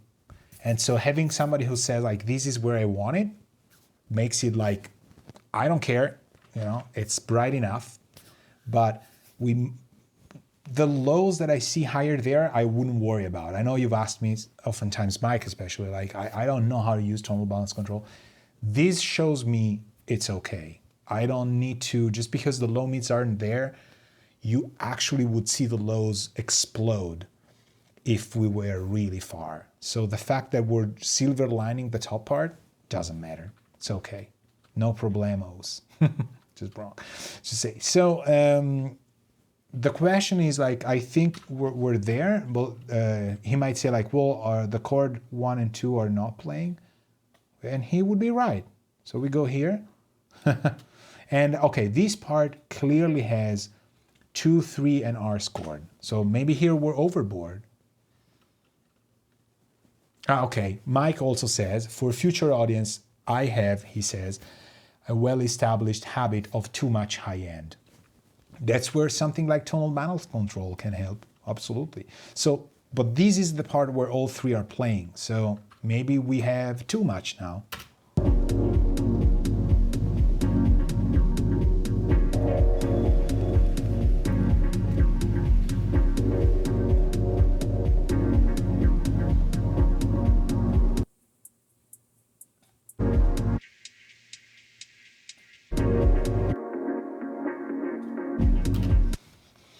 I'm kind of pretty sexy about how you got it really in the middle. I mean, people are gonna say like this is all staged because we're floating. It doesn't have to be straight there.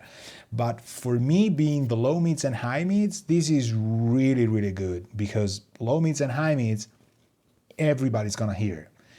Pretty much the same, although very different, pretty much the same in terms of consistency, and a lot of the parts that in low volume, people who put the music to 10% in a video game, the low mids and high mids to me are always where, I mean, the synthesizers play for the most harmonic parts, right? So I would keep it there. There's still vibe we could do. I was thinking effects are missing, like some delay and glitchy stuff. Now I kind of don't want it to be overcomplicated. So I would say this is fine. Why all effects are missing, let me try and put there, but I don't think we're using any effect here. This is a bus, again, I have for extreme stuff. Do we want to try and do some effects because we're talking games and stuff? What if people want to have it more overcomplicated? Absolutely. But let's try and do some bus compression.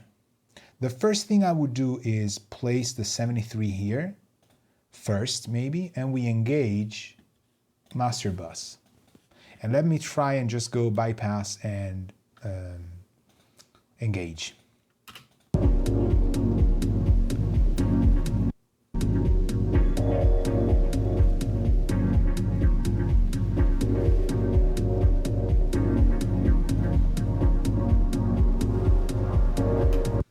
I don't dislike it, however, in my attempt at not messing it up, I honestly would not turn it on now. I like what it does, but it feels to me, and this is a compliment I'm gonna make to Kit plugins, it feels a little bit too real. So that's, I mean, the best compliment you can give them.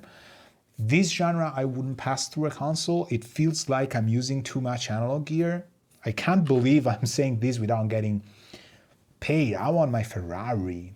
But anyway, no, it's true. Like it has that transformer kind of vibe. And because it's feeling realistic, I wouldn't turn it on. Does it make any sense? So this is the point where I would be afraid, as I said, to ruin it. How about we do some EQ and compression for the bus? Can core compressor do bus compression? I don't know. I have it on 33, 152, little bit of body. It worked before, it's not gonna maybe work now. And here what I have, just filters. So 30 Hertz and 20 kilohertz. Let's try this. The rest is completely flat. Okay.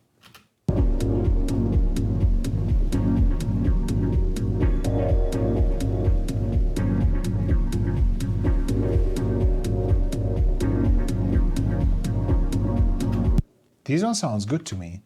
The compressor, however, was on, so now we live with it.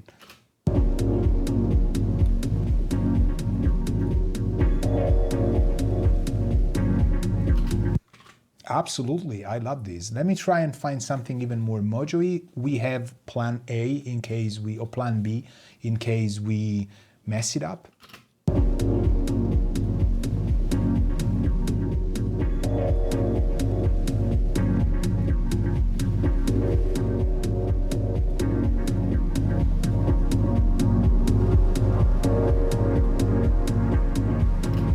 It's sounding off tempo to me somehow. It's just bouncing against the sidechain.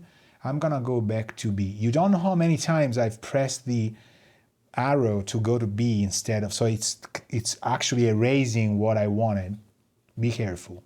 I know you're better than I am on this stuff.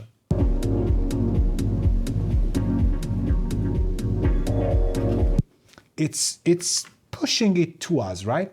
It's a little bit sexier. I'm gonna keep it there. Before the EQ goes into the compression, I wanna try and play with some lows.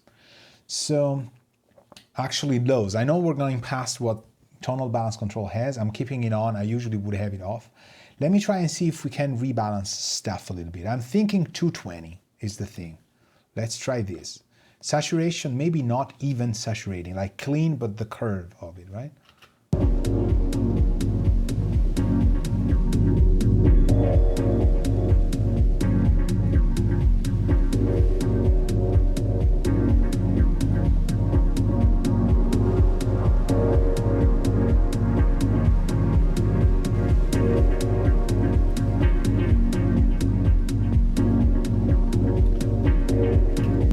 I like this. Now let's find something that we don't like with a very sharp cue and pinpoint it. Don't go plus 20, everything will sound bad. Go like 3 and try and see if there's a spot you don't like. It's beautiful because we can't see any curve at all. So I'm gonna sweep from 3.6 to 7 in the hope to find something that really sticks out with just a 3 dB, which is a lot already, of increase.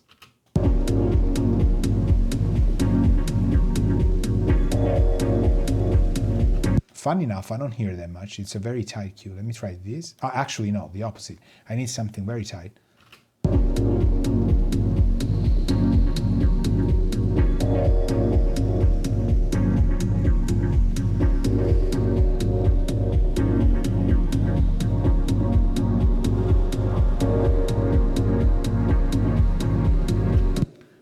Do you hear the notes? There's notes here. We're like silver lining a scale. If we find a note that is not in the tune, we just carve it out. Could be nice to have it, like it's gonna open up the perspective of it.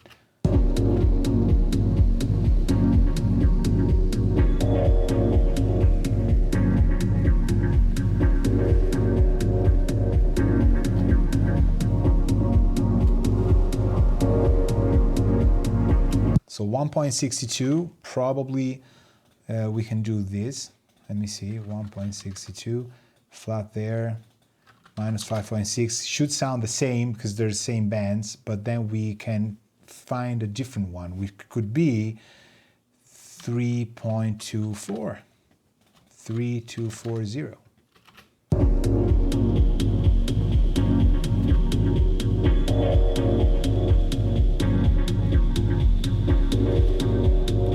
This.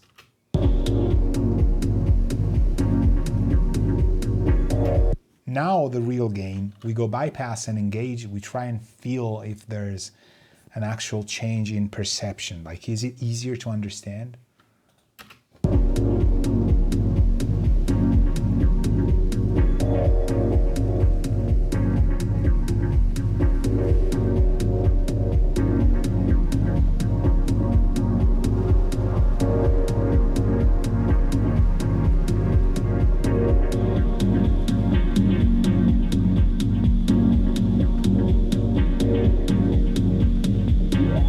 Oh, this isn't registered though. It would be 1 point, we said 16200, right. So hold on, because then we went 344, so it would be 1517. We're there, all right. It doesn't need to be exactly the same.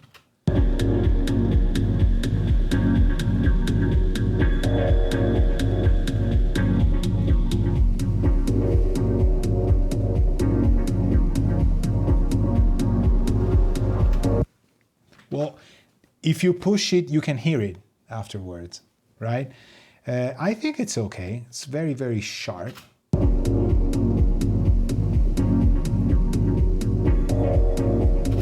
Now, I like where it is. I don't think we need, what did I do here? A little bit of 700 to 20. Okay, not touching it, that's fine.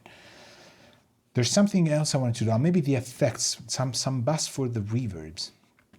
Do I have effects of sorts in here? No.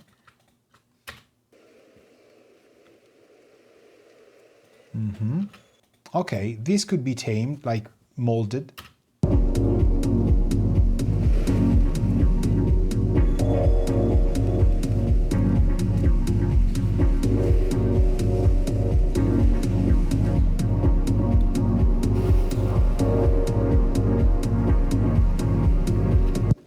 This is a question, like, was this put to give some techno style dust? Then this would be the way to go. Make it a little bit beefier, have the highs, but carve all the 7.2, which is what you really, really, really feel, right? This could be, I liked it how it was. Maybe it was a little bit MIDI.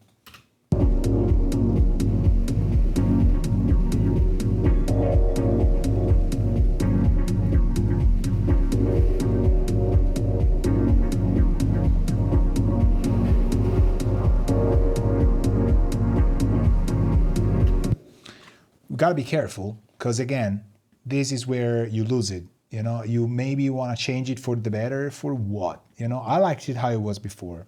So, you know, word of warning, like this.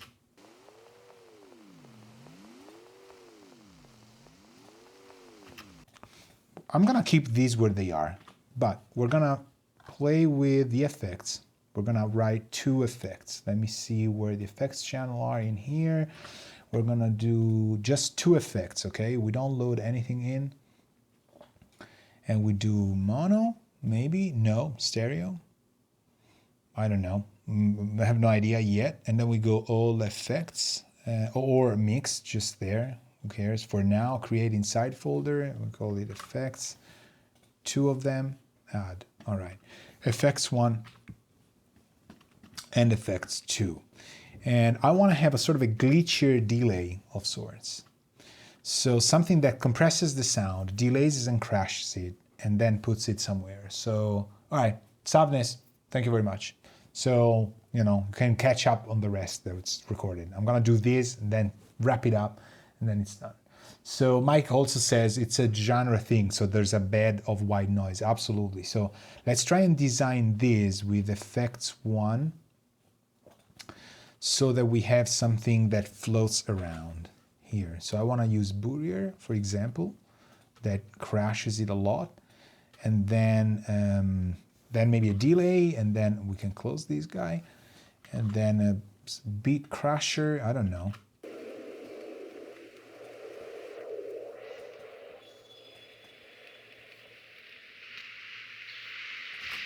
This is really good. Hold on. Let me get reverence as well, reverb here.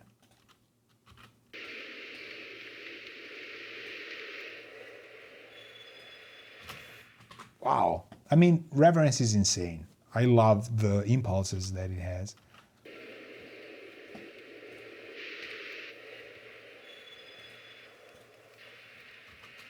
This is good. Let me delay this thing. Let me try and find something. I'm thinking if I want to have some kind of actual flanging effect, frequency modulation, something like that. We're getting lost. So much stuff in here. How about maybe an autopan that we used before? They're always nice.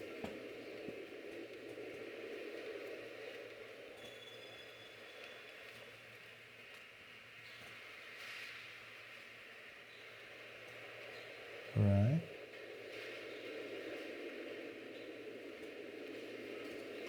This was sort of the intention of it, so I'm gonna keep this, and we can try and put tons of things.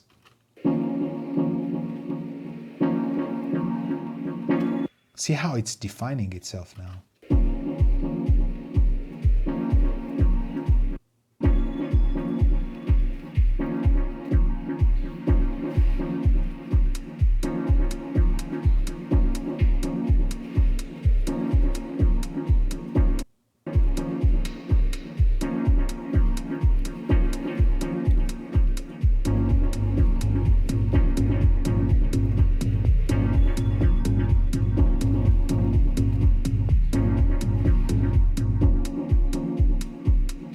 Okay, I like this.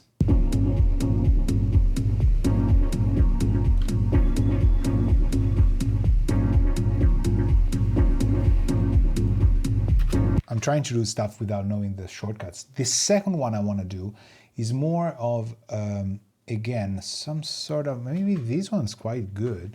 Let me try, however, to smash it.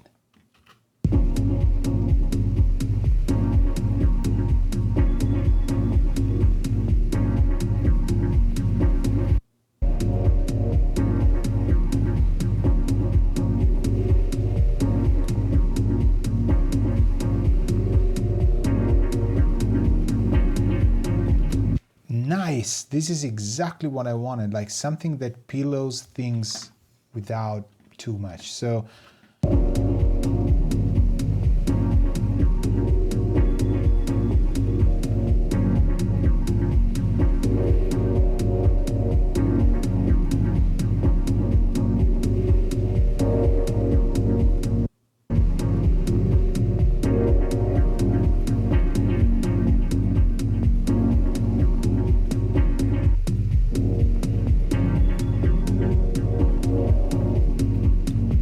this could help the effects too, just to even it out. More effect, less fader.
All right, so when the closed hat comes in, which I really like, we bump up in highs, and the temptation would be like, okay, well, carb it because it has to be right.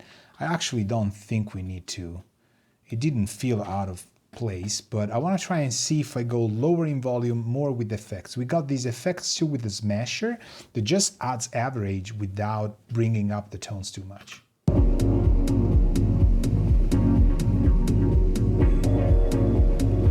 Here.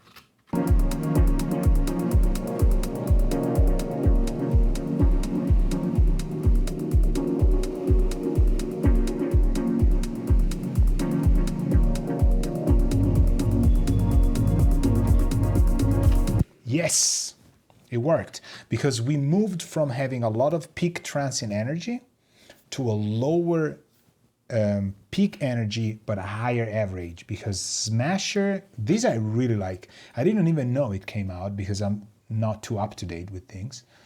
Good. It sounds really good. Like they planned it somehow and just cranked it up, mixed at 100. It has the perfect sort of pillowy thing. So that's it. I'm just gonna press play and we're gonna listen to it, because why not? I have no idea what I'm gonna do next. I mean, honestly, nothing else. Print it, go. Prequel limiter, whatever level we are, I would probably check that we are loud enough so people can put it in sort of a mixing scenario, whatever, in production, and it sounds enticing without them pushing things too much. I'm looking at everything we've done, test generator span, this stuff we don't need, so I would clean it. Stuff we haven't used. There's a lot of plugins, but there's also not many plugins. Like, we haven't used every knob possible, right? So what else? Maybe another, like I have this tape thing, which I'm not gonna use. Let me try and use Bourier. This is weird though, but let's try and use Bourier as a enhancer. I'm gonna put it red, it doesn't change.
All right, so that concludes the thing. You saw how I didn't actually automate it because it wasn't armed for automation in touch mode and stuff. And I wasn't following the arrangement by looking at the waveforms and seeing where things are. Also, you would do one thing at a time.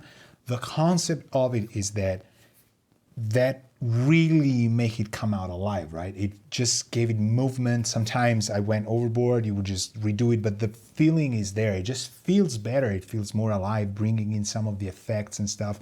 It just helps the transitions and things. And you don't need to write more parts. They're all there. Just keep floating with them and, get lost in it, jam with it. This is not played, but it feels as if I was playing the thing, It feels coherently like a musical instrument. You got these online, this digital version of your mixer, and it still has an interaction with the tracks. So as long as you hear it, feel it, and it translates to movements, it doesn't matter if it's a mouse or whatever. It might be more complicated to do, but it works. So I would print the automation passes, keep it where it is to just give it the life it deserves, and then print it and send it to the game developer and says like, all right, we got this. It's in the ballpark of what you asked us frequency-wise to be. Let me know if you need different parts, if you need different cuts. And then from there, you would get, maybe this sketch works. This is more than a sketch because it's like a full-fledged song. But, if it doesn't work, keep it there. Keep going. Maybe it will work for somebody else, maybe in a year from now, maybe 5 years from now. So that's a different story. We'll talk about that in other streams for sure. Thank you very much for being with me. And this will be recorded. Maybe you'll be watching this when it's already recorded. And see you definitely soon for more stuff, more videos. It was great having you here. Thanks to Mike Reynolds for sending me this track. And again, see you each other. We're gonna see each other. That's how it said. We're gonna see each other soon in either a new stream or in the videos that I've tracked. More information with the studio that I'm building, the new room that I'm building. It's going to be a couple months. Remember, I have a Patreon going on. This stuff is possible because there's people paying as much as €9 per month to keep this reinvested in time, video editing, resources, to go leaps and bounds beyond what the other stuff is being done. And I don't want to surpass it. It's just, that's who I am. That's my angle of how I would do it. It's in the choir of all the people who explain stuff. And maybe from here and from the others, you can take other stuff and make it into your own method, right? Thank you very much for staying with me. Ciao.